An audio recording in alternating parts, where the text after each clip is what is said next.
ਦੂਜਾ ਭਾਗ ਲੈ ਕੇ ਅਸੀਂ ਹੋ ਗਏ ਜੀ ਹਾਜ਼ਰ। ਮੇਰੇ ਨਾਲ ਚੰਡੀਗੜ੍ਹ ਸਟੂਡੀਓ ਤੋਂ ਸੁਸ਼ੀਲ ਦਸਾਂਝ ਜੁੜ ਗਏ ਨੇ। ਸਭ ਤੋਂ ਪਹਿਲਾਂ ਉਹਨਾਂ ਦਾ ਕਰਦੇ ਹਾਂ ਸਵਾਗਤ। ਦਸਾਂਝ ਸਾਹਿਬ, ਸਵਾਗਤ ਹੈ ਤੁਹਾਡਾ ਪ੍ਰੋਗਰਾਮ 'ਚ ਜੀ।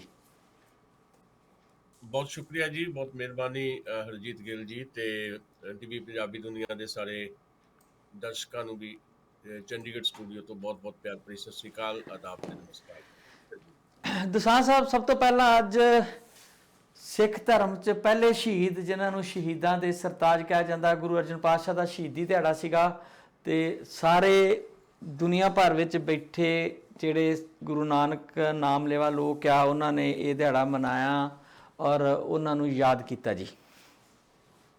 ਬਿਲਕੁਲ, ਅਸੀਂ ਵੀ ਯਾਦ ਕਰਦੇ ਹਾਂ ਤੇ ਵੱਡੀ ਤਾਦਾਦ ਦੇ ਵਿੱਚ ਪੰਜਾਬ ਤਾਂ ਹੈ ਹੀ, ਦੁਨੀਆ ਭਰ ਦੇ ਵਿੱਚ ਵੀ ਜਿੱਥੇ ਕਿਤੇ ਵੀ ਪੰਜਾਬੀ ਭਾਈਚਾਰਾ ਵਸਦਾ ਹੈ ਤੇ ਸ਼ਬੀਲਾਂ ਲੱਗੀਆਂ ਨੇ ਤੇ ਪਾਤਸ਼ਾਹ ਗੁਰੂ ਅਰਜਨ ਦੇਵ ਹੋਰਾਂ ਨੂੰ ਯਾਦ ਕੀਤਾ ਗਿਆ ਤੇ ਅਸੀਂ ਵੀ ਆਪਣੇ ਟੀਵੀ ਪੰਜਾਬੀ ਦੁਨੀਆ ਰਾਹੀਂ ਜਿਹੜਾ ਉਹਨਾਂ ਨੂੰ ਸ਼ਰਧਾਂਜਲੀ ਵੀ ਭੇਟ ਕਰਦੇ ਹਾਂ, ਯਾਦ ਵੀ ਕਰਦੇ ਹਾਂ ਤੇ ਉਮੀਦ ਵੀ ਕਰਦੇ ਹਾਂ ਵੀ ਜਿਹੜੀ ਸਾਡੀ ਗੁਰੂ ਪਰੰਪਰਾ ਆ ਉਸ ਪਰੰਪਰਾ ਦੇ ਮੁਤਾਬਕ ਆਉਣ ਵਾਲਾ ਸਮਾਂ ਜਿਹੜਾ ਬਿਹਤਰ ਜਿਹੜਾ ਭਵਿੱਖ ਤਲਾਸ਼ਣ ਵਾਸਤੇ ਜਿਹੜਾ ਜ਼ਰੂਰ ਸਿਰ ਜੋੜ ਕੇ ਬੈਠਣ ਦੀ ਜਿਹੜੀ ਜ਼ਰੂਰਤ ਹੈ ਉਸ ਪਾਸੇ ਵੱਲ ਨੂੰ ਵਧਿਆ ਜਾਏ। ਜਿਸ ਤਰ੍ਹਾਂ ਦੇ ਹਾਲਾਤ ਨੇ ਉਹਦੇ 'ਚ ਗੁਰੂਆਂ ਦਾ ਸੰਦੇਸ਼ ਜਿਹੜਾ ਆ ਉਹਨੂੰ ਰਚਾਉਣ ਤੇ ਵਸਾਉਣ ਦੀ ਜ਼ਿਆਦਾ ਜ਼ਰੂਰਤ ਹੈ ਇਸ ਵਕਤ ਜੀ। ਬਿਲਕੁਲ ਦਸਾਂਝ ਸਾਹਿਬ, ਆਪਾਂ ਆਪਣੇ ਪ੍ਰੋਗਰਾਮਾਂ 'ਚ ਧਰਮ ਦੀ ਜ਼ਿਆਦਾ ਗੱਲ ਨਹੀਂ ਕਰਦੇ ਹੁੰਦੇ, ਪਰ ਫਿਰ ਵੀ ਇਹਦੇ ਬਾਵਜੂਦ ਕਿਉਂਕਿ ਸਿੱਖ ਧਰਮ ਜਿਹੜਾ ਆ ਉਹਦੀ ਰਾਜਨੀਤਿਕ ਜਿਹੜੀਆਂ ਪਹੁੰਚ ਆ ਉਹ ਗੁਰੂ ਮੇਰੇ ਖਿਆਲ ਅਰਜਨ ਦੇਵ ਸਾਹਿਬ ਦੇ ਵੇਲੇ ਤੋਂ ਸ਼ੁਰੂ ਹੋਈ। ਹਾਲਾਂਕਿ ਬੁਨਿਆਦੀ ਤੌਰ ਤੇ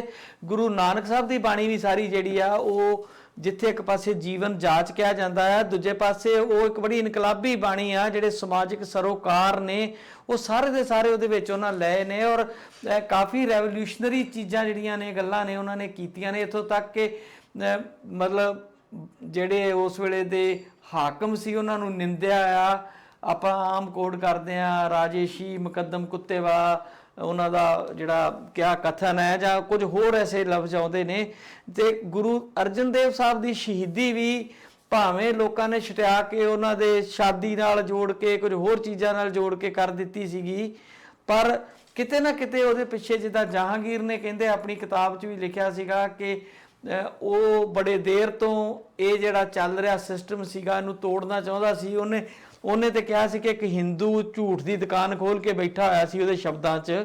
ਪਰ ਕਿਹਾ ਜਾਂਦਾ ਕਿ ਉਹਦੇ ਕਾਰਨ ਵੀ ਰਾਜਨੀਤਿਕ ਕਾਰਨ ਸਨ ਕਿ ਜਦੋਂ ਇਹਨਾਂ ਦੀ ਆਪਸੀ ਲੜਾਈ ਹੋਈ ਸੀਗੀ ਜਹਾਂਗੀਰ ਦੀ ਔਰ ਦਾਰਾ ਸ਼ਿਕੋਹ ਦੀ, ਜਿਹੜਾ ਕਿ ਬੜਾ ਨਰਮ ਦਿਲ ਸ਼ਹਿਜ਼ਾਦਾ ਸੀਗਾ ਔਰ ਲੇਖਕ ਸੀਗਾ, ਪੋਇਟ ਸੀਗਾ, ਤੇ ਉਹਨੂੰ ਆਸ਼ੀਰਵਾਦ ਦਿੱਤਾ ਸੀ ਗੁਰੂ ਸਾਹਿਬ ਨੇ ਤੇ ਉਹਦੇ ਜਿਹੜੀ ਰੰਜਿਸ਼ ਸੀਗੀ ਉਹਦੇ ਵਿੱਚੋਂ ਇਹ ਸ਼ਹੀਦੀ ਹੋਈ ਸੀਗੀ ਜੀ। ਬਿਲਕੁਲ, ਤੁਸੀਂ ਉਹ ਇਤਿਹਾਸ ਜਿਹੜਾ ਆ ਜਿਸ ਢੰਗ ਦਾ ਹੈ ਉਹ ਸਾਰੀਆਂ ਚੀਜ਼ਾਂ ਜਿਹੜੀਆਂ ਤੁਸੀਂ ਸਾਂਝੀਆਂ ਕੀਤੀਆਂ, ਅਸਲ 'ਚ ਕਿਸੇ ਵੀ ਯੁੱਗ ਦੇ ਵਿੱਚ ਕਿਸੇ ਵੀ ਸਮੇਂ ਦੇ ਵਿੱਚ ਰਾਜਨੀਤੀ ਤੋਂ ਪ੍ਰਭਾਵਿਤ ਕੋਈ ਚੀਜ਼ਾਂ ਜਿਹੜੀਆਂ ਨਹੀਂ ਰਹਿ ਸਕਦੀਆਂ। ਰਾਜਨੀਤੀ ਬੜੀ ਇੰਪੋਰਟੈਂਟ ਹੁੰਦੀ ਹੈ, ਰਾਜਨੀਤੀ ਹੀ ਸਾਰੀਆਂ ਚੀਜ਼ਾਂ ਨੂੰ ਅੰਜਾਮ ਦਿਆ ਕਰਦੀ ਹੈ। ਸੋ ਦੌਰ ਸੀ, ਉਸ ਦੌਰ ਦੇ ਵਿੱਚ ਜਿਹੜੀ ਇੱਕ ਸ਼੍ਰੀ ਗੁਰੂ ਨਾਨਕ ਦੇਵ ਜੀ ਹੋਰਾਂ ਦੀ ਪਰੰਪਰਾ ਨੂੰ ਅੱਗੇ ਤੋਰਦਿਆਂ ਜਿੱਦਾਂ ਜਿੱਦਾਂ ਤਬਦੀਲੀਆਂ ਆਉਂਦੀਆਂ ਗਈਆਂ ਉਹਨਾਂ ਤਬਦੀਲੀਆਂ ਦਾ ਮੁਕਾਬਲਾ ਕਰਦਿਆਂ ਹੋਇਆ ਗੁਰੂ ਅਰਜਨ ਦੇਵ ਹੋਰਾਂ ਤੱਕ ਪਹੁੰਚਦੇ ਹਾਂ ਆਪਾਂ, ਤੇ ਫਿਰ ਗਾਂ ਆਉਂਦੇ ਆਉਂਦੇ ਅਸੀਂ ਸ਼੍ਰੀ ਗੁਰੂ ਤੇਗ ਬਹਾਦਰ ਤੇ ਸ਼੍ਰੀ ਗੁਰੂ ਗੋਬਿੰਦ ਸਿੰਘ ਹੋਰਾਂ ਤੱਕ ਪਹੁੰਚਦੇ ਹਾਂ। ਸੋ ਸਮੇਂ ਦੇ ਨਾਲ ਨਾਲ ਤਰਕੀਬਾਂ ਵੀ ਬਦਲਦੀਆਂ ਚਲੀਆਂ ਜਾਂਦੀਆਂ, ਸਮੇਂ ਦੇ ਨਾਲ ਨਾਲ ਫਿਰ ਮੀਰੀ ਦੇ ਨਾਲ ਨਾਲ ਪੀਰੀ ਵੀ ਆ ਜਾਂਦੀ ਹੈ। ਤੋ ਸਾਰੀਆਂ ਚੀਜ਼ਾਂ ਜਿਹੜੀਆਂ ਆ ਉਹ ਸਾਡੇ ਇਤਿਹਾਸ 'ਚ ਦਰਜ ਨੇ ਤੇ ਅੱਜ ਦਾ ਦੌਰ ਵੀ ਜਿਸ ਕਿਸਮ ਦਾ ਹੈਗਾ, ਇਸ ਦੌਰ ਦੇ ਵਿੱਚ ਵੀ ਤਰਕੀਬਾਂ ਜਿਹੜੀਆਂ ਨੇ ਉਹ ਬਦਲ ਗਈਆਂ ਨੇ। ਹੁਣ ਜਿਵੇਂ ਉਹ ਲੜਾਈਆਂ ਲੜੀਆਂ ਜਾਂਦੀਆਂ ਸੀ ਅੱਜ ਉੱਦਾਂ ਲੜਾਈਆਂ ਨਹੀਂ ਲੜੀਆਂ ਜਾਂਦੀਆਂ। ਅੱਜ ਲੜਾਈਆਂ ਲੜਨ ਦੇ ਕੁਝ ਹੋਰ ਤਰੀਕੇ ਨੇ, ਬਿਲਕੁਲ ਹੀ ਨਵਾਂ ਸਮਾਂ ਆ ਗਿਆ, ਸਾਰੀਆਂ ਚੀਜ਼ਾਂ ਬਦਲ ਗਈਆਂ ਨੇ, ਟੈਕਨੀਕ ਦਾ ਯੁੱਗ ਹੈ ਤੇ ਅੱਜ ਤਾਂ ਲੜਾਈ ਜਿਹੜੀ ਵਾਇਰਸ ਦੇ ਨਾਲ ਲੜੀ ਜਾ ਰਹੀ ਹੈ। ਸੋ ਸਾਰੀਆਂ ਚੀਜ਼ਾਂ ਨੂੰ ਧਿਆਨ 'ਚ ਰੱਖਦਿਆਂ ਸਾਨੂੰ ਵੀ ਸਮੇਂ ਦੇ ਨਾਲ ਨਾਲ ਸ਼ਾਇਦ ਬਦਲਣ ਦੀ ਜ਼ਰੂਰਤ ਹੈ, ਆਪਣੀ ਤਰਕੀਬਾਂ ਵੀ ਬਦਲਣ ਦੀ ਜ਼ਰੂਰਤ ਹੈ, ਤਰੀਕਾ ਬਦਲਣ ਦੀ ਜ਼ਰੂਰਤ ਹੈ। ਸੋ ਅਸੀਂ ਯਾਦ ਕਰ ਰਹੇ ਹਾਂ, ਉਹਨਾਂ ਨੂੰ ਸ਼ਰਧਾਂਜਲੀ ਭੇਟ ਕਰ ਰਹੇ ਹਾਂ ਤੇ ਇਤਿਹਾਸ ਤੋਂ ਕੁਝ ਸਬਕ ਲੈਣ ਦੀ ਗੱਲ ਵੀ ਕਰ ਰਹੇ ਹਾਂ। ਦਸਾਂਝ ਸਾਹਿਬ, ਅੱਜ ਦਾ ਦਿਨ ਇੱਕ ਹੋਰ ਗੱਲ ਕਰਕੇ ਵੀ ਬੜਾ ਅਹਿਮ ਆ। ਦੁਨੀਆ ਦੇ ਇੱਕ ਬਹੁਤ ਵੱਡੇ ਰੈਵੋਲੂਸ਼ਨਰੀ ਚੇ ਗੁਵੇਰਾ ਦਾ ਜਨਮ ਦਿਨ ਹੈ। ਉਹਨਾਂ ਨੇ ਮਹਾਨ ਕ੍ਰਾਂਤੀਕਾਰੀ ਸੀ ਜਿਨੇ ਦੇਸ਼ ਦਸਾਂਦਰਾਂ ਦੀਆਂ ਹੱਦਾਂ ਤੋਂ ਟੱਪ ਕੇ ਪੂਰੀ ਦੁਨੀਆ ਦੇ ਵਿੱਚ ਜਿੱਥੇ ਵੀ ਕੋਈ ਵਿਅਕਤੀ ਉਹਨਾਂ ਨੂੰ ਲੱਗਦਾ ਸੀਗਾ ਕਿ ਉਹ ਜ਼ੁਲਮ ਦਾ ਸ਼ਿਕਾਰ ਹੈ, ਉਹਦੇ ਹੱਕ 'ਚ ਹਾਂ ਦਾ ਨਾਰਾ ਮਾਰਿਆ, ਉਹਦੀ ਮਦਦ ਕੀਤੀ। ਔਰ ਅਰਜਨਟਾਈਨਾ ਤੋਂ ਪੈਦਾ ਹੋਏ ਸੀ ਉਹ, ਤੇ ਇਨਕਲਾਬ ਉਹਨਾਂ ਲਿਆਂਦਾ ਜਾ ਕੇ ਕਿਊਬਾ 'ਚ, ਤੇ ਬਾਅਦ 'ਚ ਉਹਨਾਂ ਦੀ ਡੈਥ। ਸਾਰੀਆਂ ਚੀਜ਼ਾਂ ਨੂੰ ਜਿਹੜੀਆਂ ਇਨਕਲਾਬ ਤੋਂ ਬਾਅਦ ਉਹਨਾਂ ਨੂੰ ਪ੍ਰਾਪਤ ਹੋਈਆਂ, ਵਜ਼ੀਰੀਆਂ, ਉਹਨਾਂ ਨੂੰ ਠੋਕਰ ਮਾਰ ਕੇ ਤੇ ਫਿਰ ਉਹਨਾਂ ਨੇ ਜੰਗਲ 'ਚ ਜ਼ਿੰਦਗੀ ਜਿਉਣ ਨੂੰ ਤਰਜੀਹ ਦਿੱਤੀ ਸੀ। ਉਸ ਮਹਾਨ ਇਨਕਲਾਬੀ ਨੂੰ ਵੀ ਆਜ਼ਾਦ ਕਰਨ ਦਾ ਦਿਨ ਹੈ ਜੀ। ਜੀ, ਚੀਗਵੇਰਾ ਜਿਵੇਂ ਸਾਡੇ ਸ਼ਹੀਦ ਆਜ਼ਮ ਸਰ ਭਗਤ ਸਿੰਘ ਸਾਡੇ ਨਾਇਕ ਦੇ ਤੌਰ ਤੇ ਸਮਝੇ ਜਾਂਦੇ ਆ, ਜਾਂ ਇੱਕ ਸਿੰਬਲ ਦੇ ਤੌਰ ਤੇ ਭਾਰਤ ਦਾ ਜਿਹੜਾ ਨੌਜਵਾਨ ਹੈ ਭਗਤ ਸਿੰਘ ਉਹਨਾਂ ਨੂੰ ਲੈਂਦਾ ਹੈ, ਤਾਂ ਗਲੋਬਲ ਪੱਧਰ ਦੇ ਉੱਤੇ ਚੀਗਵੇਰਾ ਹੈ। ਮਤਲਬ ਮੈਂ ਤਾਂ ਕਈ ਵਾਰੀ ਹੈਰਾਨ ਹੁੰਦਾ ਕਿ ਕਈ ਵਾਰੀ ਮੈਂ ਦੇਖਦਾ ਵੀ ਬਹੁਤ ਸਾਰੇ ਲੋਕ ਜਿਹੜੇ ਆ, ਜਿਹੜੀ ਟੀ-ਸ਼ਰਟ ਪਾਈ ਹੁੰਦੀ ਉੱਤੇ ਚੀਗਵੇਰਾ ਦੀ ਤਸਵੀਰ ਹੁੰਦੀ, ਪਰ ਉਹਨਾਂ ਨੂੰ ਇਹ ਪਤਾ ਨਹੀਂ ਹੁੰਦਾ ਵੀ ਇਹ ਚੀਗਵੇਰਾ ਕੌਣ ਹੈ। ਮਤਲਬ ਮਾਰਕੀਟ ਵੀ ਜਿਹੜੀ ਜਿਹੜੀ ਜਿਹੜੀ ਕਿਵੇਂ ਮਤਲਬ ਜਿਹੜੇ ਸਿੰਬਲ ਨੇ ਉਹਨਾਂ ਨੂੰ ਯੂਜ਼ ਕਰਦੀ ਹੈ। ਮਤਲਬ ਉਹ ਜਿਹੜੀ ਕੰਪਨੀ ਹੋਏਗੀ ਟੀ-ਸ਼ਰਟਸ ਦੇ ਉੱਤੇ ਜਿਹੜੀ ਚੀਗਵੇਰਾ ਦੀਆਂ ਤਸਵੀਰਾਂ ਛਾਪਦੀ ਹੈ, ਤੇ ਉਹ ਮਤਲਬ ਇੱਕ ਰੈਵੋਲੂਸ਼ਨਰੀ ਨੂੰ ਵੀ ਆਪਣੀ ਮਾਰਕੀਟ 'ਚ, ਆਪਣੀ ਪੂੰਜੀ ਦੀ ਮਾਰਕੀਟ ਦੇ ਵਿੱਚ ਕਿਵੇਂ ਵਰਤ ਲੈਂਦੀ ਹੈ। ਇਹ ਵੱਡੀਆਂ ਉਦਾਹਰਨਾਂ ਨੇ, ਪਰ ਫਿਰ ਵੀ ਕਈ ਵਾਰੀ ਸੋਹਣਾ ਲੱਗਦਾ ਵੀ ਜਦੋਂ ਚੀਗਵੇਰਾ ਦੀ ਤਸਵੀਰ ਪਾਈ ਕੋਈ ਨੌਜਵਾਨ ਜਿਹੜਾ ਆ ਉਹ ਸਾਨੂੰ ਨਜ਼ਰੀ ਆ ਜਾਂਦਾ ਹੈ। ਤੁਸੀਂ ਸਹੀ ਦੱਸਿਆ ਵੀ ਅਰਜਨਟਾਈਨਾ ਦੇ ਵਿੱਚ ਉਹਨਾਂ ਦਾ ਜਨਮ ਹੁੰਦਾ ਹੈ, ਤੇ ਫੀਡਲ ਕਾਸਟਰੋ ਨਾਲ ਰਲ ਕੇ ਕਿਊਬਾ ਦੇ ਵਿੱਚ ਉਹ ਕ੍ਰਾਂਤੀ ਲੈ ਕੇ ਆਉਂਦੇ ਆ। ਫਿਰ ਉਸ ਕ੍ਰਾਂਤੀ ਤੋਂ ਬਾਅਦ ਜਿਹੜੀ ਸਰਕਾਰ ਬਣਦੀ ਹੈ ਫੀਡਲ ਕਾਸਟਰੋ ਦੀ, ਉਹਦੇ 'ਚੋਂ ਐਗਰੀਕਲਚਰ ਮਿਨਿਸਟਰ ਹੁੰਦੇ ਆ। ਪਰ ਉਹਨੂੰ ਲੱਗਦਾ ਹੈ ਕਿ ਮੇਰਾ ਕੰਮ ਮੁੱਕਿਆ ਨਹੀਂ, ਕਿਉਂਕਿ ਉਹ ਗਲੋਬਲ ਰੈਵੋਲੂਸ਼ਨਰੀ ਸੀਗੇ, ਤੇ ਉਹ ਫਿਰ ਲਾਤਿਨ ਅਮਰੀਕਾ ਦੇ ਬਾਕੀ ਮੁਲਕਾਂ ਦੇ ਵਿੱਚ ਵੀ ਇਸ ਤਰ੍ਹਾਂ ਦੀ ਕ੍ਰਾਂਤੀ ਲਿਆਉਣ ਦੀ ਕੋਸ਼ਿਸ਼ ਕਰਦੇ ਆ, ਤੇ ਨਿਕਲ ਤੁਰਦੇ ਆ, ਤੇ ਬੋਲੀਵੀਆ ਦੇ ਵਿੱਚ ਜਾ ਕੇ ਉਹ ਸ਼ਹੀਦ ਹੋ ਜਾਂਦੇ ਆ। ਤੇ CIA ਦੇ ਜਿਹੜੇ ਕਹਿ ਲਓ ਵੀ ਕੋਈ ਸਮਰਥਕ ਜਿਹੜੇ ਫੌਜੀ ਆ, ਉਹਨਾਂ ਨੂੰ ਗ੍ਰਿਫਤਾਰ ਕਰਦੇ ਆ, ਬੇਰਹਿਮੀ ਦੇ ਨਾਲ ਕਤਲ ਕਰਦੇ ਆ। ਪਰ ਉਹਨਾਂ ਦੇ ਕਤਲ ਤੋਂ ਬਾਅਦ, ਸ਼ਹਾਦਤ ਤੋਂ ਬਾਅਦ, ਉਹ ਜੰਗਲ ਦੀ ਅੱਗ ਵਾਂਗ ਦੁਨੀਆ ਭਰ ਦੇ ਜਿਹੜੇ ਨੌਜਵਾਨ ਦੇ ਉਹਨਾਂ ਦੇ ਇੱਕ ਪ੍ਰਤੀਕ ਦੇ ਤੌਰ ਤੇ ਬਣ ਕੇ ਉੱਭਰਦੇ ਆ। ਸੋ ਉਹਨਾਂ ਨੂੰ ਵੀ ਅਸੀਂ ਯਾਦ ਕਰ ਰਹੇ ਹਾਂ ਤੇ ਸ਼ਰਧਾਂਜਲੀ ਭੇਟ ਕਰ ਰਹੇ ਹਾਂ। ਹਾਂਜੀ, ਉਹਨਾਂ ਦੇ ਸੰਬੰਧ 'ਚ ਅਸੀਂ ਕਾਫੀ ਗੱਲਾਂ ਕੀਤੀਆਂ ਨੇ, ਮੈਂ ਤੇ ਕਾਲੋ ਸਾਹਿਬ ਨੇ ਪਹਿਲਾਂ। ਪਰ ਜਿਹੜੀ ਗੱਲ ਉਹਨਾਂ ਦੀ ਬਹੁਤ ਟੁੰਬਦੀ ਆ, ਦੋ ਤਿੰਨ ਗੱਲਾਂ ਜਿਹੜੀਆਂ ਨੇ ਉਹ ਨਵੇਕਲੀਆਂ ਨੇ। ਵੈਸੇ ਸ਼ਹੀਦ ਭਗਤ ਸਿੰਘ ਦਾ ਨਾਲ ਕਿਸੇ ਨਾਲ ਮੁਕਾਬਲਾ ਤੇ ਆਪਾਂ ਇੱਕ ਦੂਜੇ ਦਾ ਨਹੀਂ ਕਰ ਸਕਦੇ। ਉਹਨਾਂ ਕ੍ਰਾਂਤੀਕਾਰੀਆਂ ਨੂੰ ਤੇ ਸ਼ਾਇਦ ਉਹਨੇ ਮੌਕੇ ਨਹੀਂ ਸੀ ਮਿਲੇ, ਉਹ ਪਹਿਲਾਂ ਹੀ ਉਹਨਾਂ ਨੂੰ ਫਾਂਸੀ ਦੀ ਸਜ਼ਾਵਾਂ ਹੋ ਗਈਆਂ, ਤੇ ਉਹ ਆਪਣਾ ਮੁਲਕ ਜਿਹੜੇ ਨਿਸ਼ਾਨੇ ਨੂੰ ਲੈ ਕੇ ਚੱਲੇ ਸੀ ਉਹਨੂੰ ਜਿਹੜਾ ਬੂਰ ਪੈਂਦਾ ਵੀ ਨਹੀਂ ਸੀ ਵੇਖ ਸਕੇ। ਭਾਵੇਂ ਸਰਾਭੇ ਦੀ ਗੱਲ ਕਰੀਏ, ਸ਼ਹੀਦ ਭਗਤ ਸਿੰਘ ਦੀ ਗੱਲ ਕਰ ਲਈਏ, ਊਧਮ ਸਿੰਘ ਰਾ ਦੀ ਗੱਲ ਕਰ ਲਈਏ, ਮਦਨ ਲਾਲ ਢੀਂਗਰਾ ਦੀ ਗੱਲ ਕਰ ਲਈਏ, ਅਨੇਕਾਂ ਕੁਰਬਾਨੀਆਂ ਦੇਣ ਵਾਲੇ ਸੂਰਬੀਰ ਯੋਧੇ ਸਾਡੇ ਵੀ ਹੋਏ ਨੇ।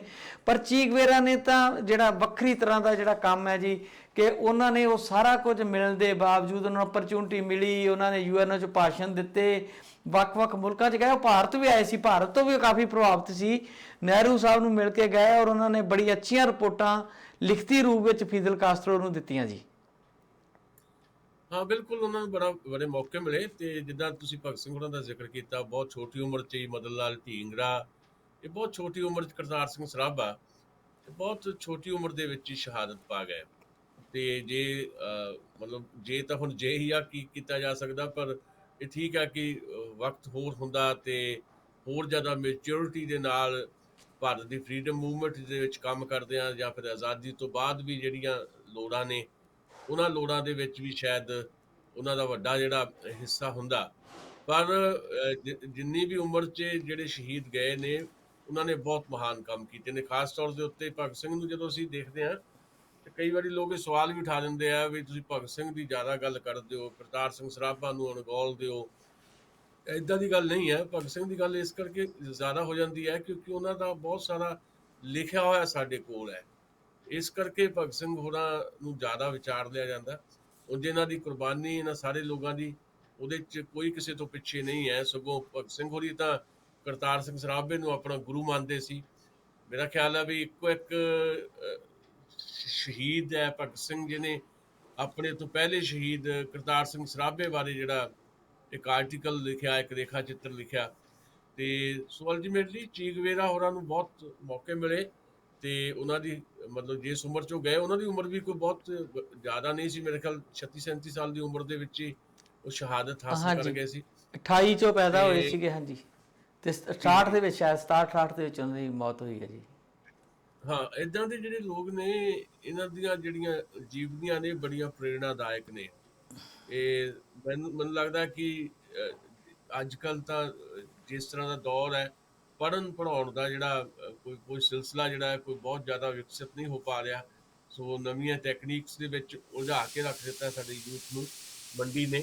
ਪਰ ਫਿਰ ਵੀ ਇਹਨਾਂ ਲੋਕਾਂ ਨੂੰ ਜਾਣਨਾ, ਸਮਝਣਾ ਤੇ ਭਵਿੱਖ ਵਾਸਤੇ ਬਹੁਤ ਜ਼ਿਆਦਾ ਜ਼ਰੂਰੀ ਹੈ। ਦਸਾਂਝ ਸਾਹਿਬ, ਇਹਨਾਂ ਦੀਆਂ ਵਾਕਿਆ ਜਿੱਦਾਂ ਤੁਸੀਂ ਭਗਤ ਸਿੰਘ ਨਾਲ ਗੱਲ ਕਰ ਰਹੇ ਹੋ, ਬੜੀਆਂ ਚੀਜ਼ਾਂ ਮਿਲਦੀਆਂ ਵੀ ਜਿਹੜੀਆਂ ਆਪਾਂ ਪੜ੍ਹਦੇ ਹਾਂ, ਜਦੋਂ ਇਹਨਾਂ ਬਾਰੇ ਸੁਣਦੇ ਹਾਂ ਜਾਂ ਕੁਝ ਲਿਟਰੇਚਰ ਪੜ੍ਹਦੇ ਹਾਂ ਤੇ ਸਾਹਮਣੇ ਆਉਂਦੀਆਂ ਨੇ। ਇੱਕ ਤਾਂ ਮੈਨੂੰ ਇਹਨਾਂ ਦੀ ਗੱਲ ਜਿਹੜੀ ਹੈ ਇਹ ਬੜੀ ਟੁੰਬਦੀ ਆ ਕਿ ਫੀਦਲ ਕਾਸਟਰੋ ਦੇ ਛੋਟੇ ਭਰਾ ਜਿਹੜੇ ਹੁਣ ਉੱਥੇ ਪ੍ਰੈਜ਼ੀਡੈਂਟ ਨੇ, ਉਹ ਵੀ ਕਾਫੀ ਬਜ਼ੁਰਗ ਨੇ, ਉਹਨਾਂ ਨਾਲ ਇਹਨਾਂ ਦਾ ਸਭ ਤੋਂ ਪਹਿਲਾਂ ਮਿਲਾਪ ਹੋਇਆ ਸੀ। ਤੇ ਇਹ ਕਿਉਂਕਿ ਡਾਕਟਰ ਸੀਗੇ ਸਕਿਨ ਦੇ, ਤੇ ਉਸ ਤਰ੍ਹਾਂ ਵੀ ਉਹਨਾਂ ਨੂੰ ਉਂਗਲੀ ਤੇ ਸੱਟ ਲੱਗੀ ਤੇ ਪੱਟੀ ਕਰਾਉਣ ਗਏ ਤੇ ਉਹ ਜ਼ਖਮ ਗਹਿਰਾ ਵੇਖ ਕੇ ਇਹਨਾਂ ਨੇ ਕਿਹਾ ਕਿ ਤੁਹਾਨੂੰ 6-7 ਦਿਨ ਆਉਣਾ ਪਏਗਾ ਮੇਰੇ ਕੋਲ ਇਲਾਜ ਕਰਾਉਣ ਲਈ।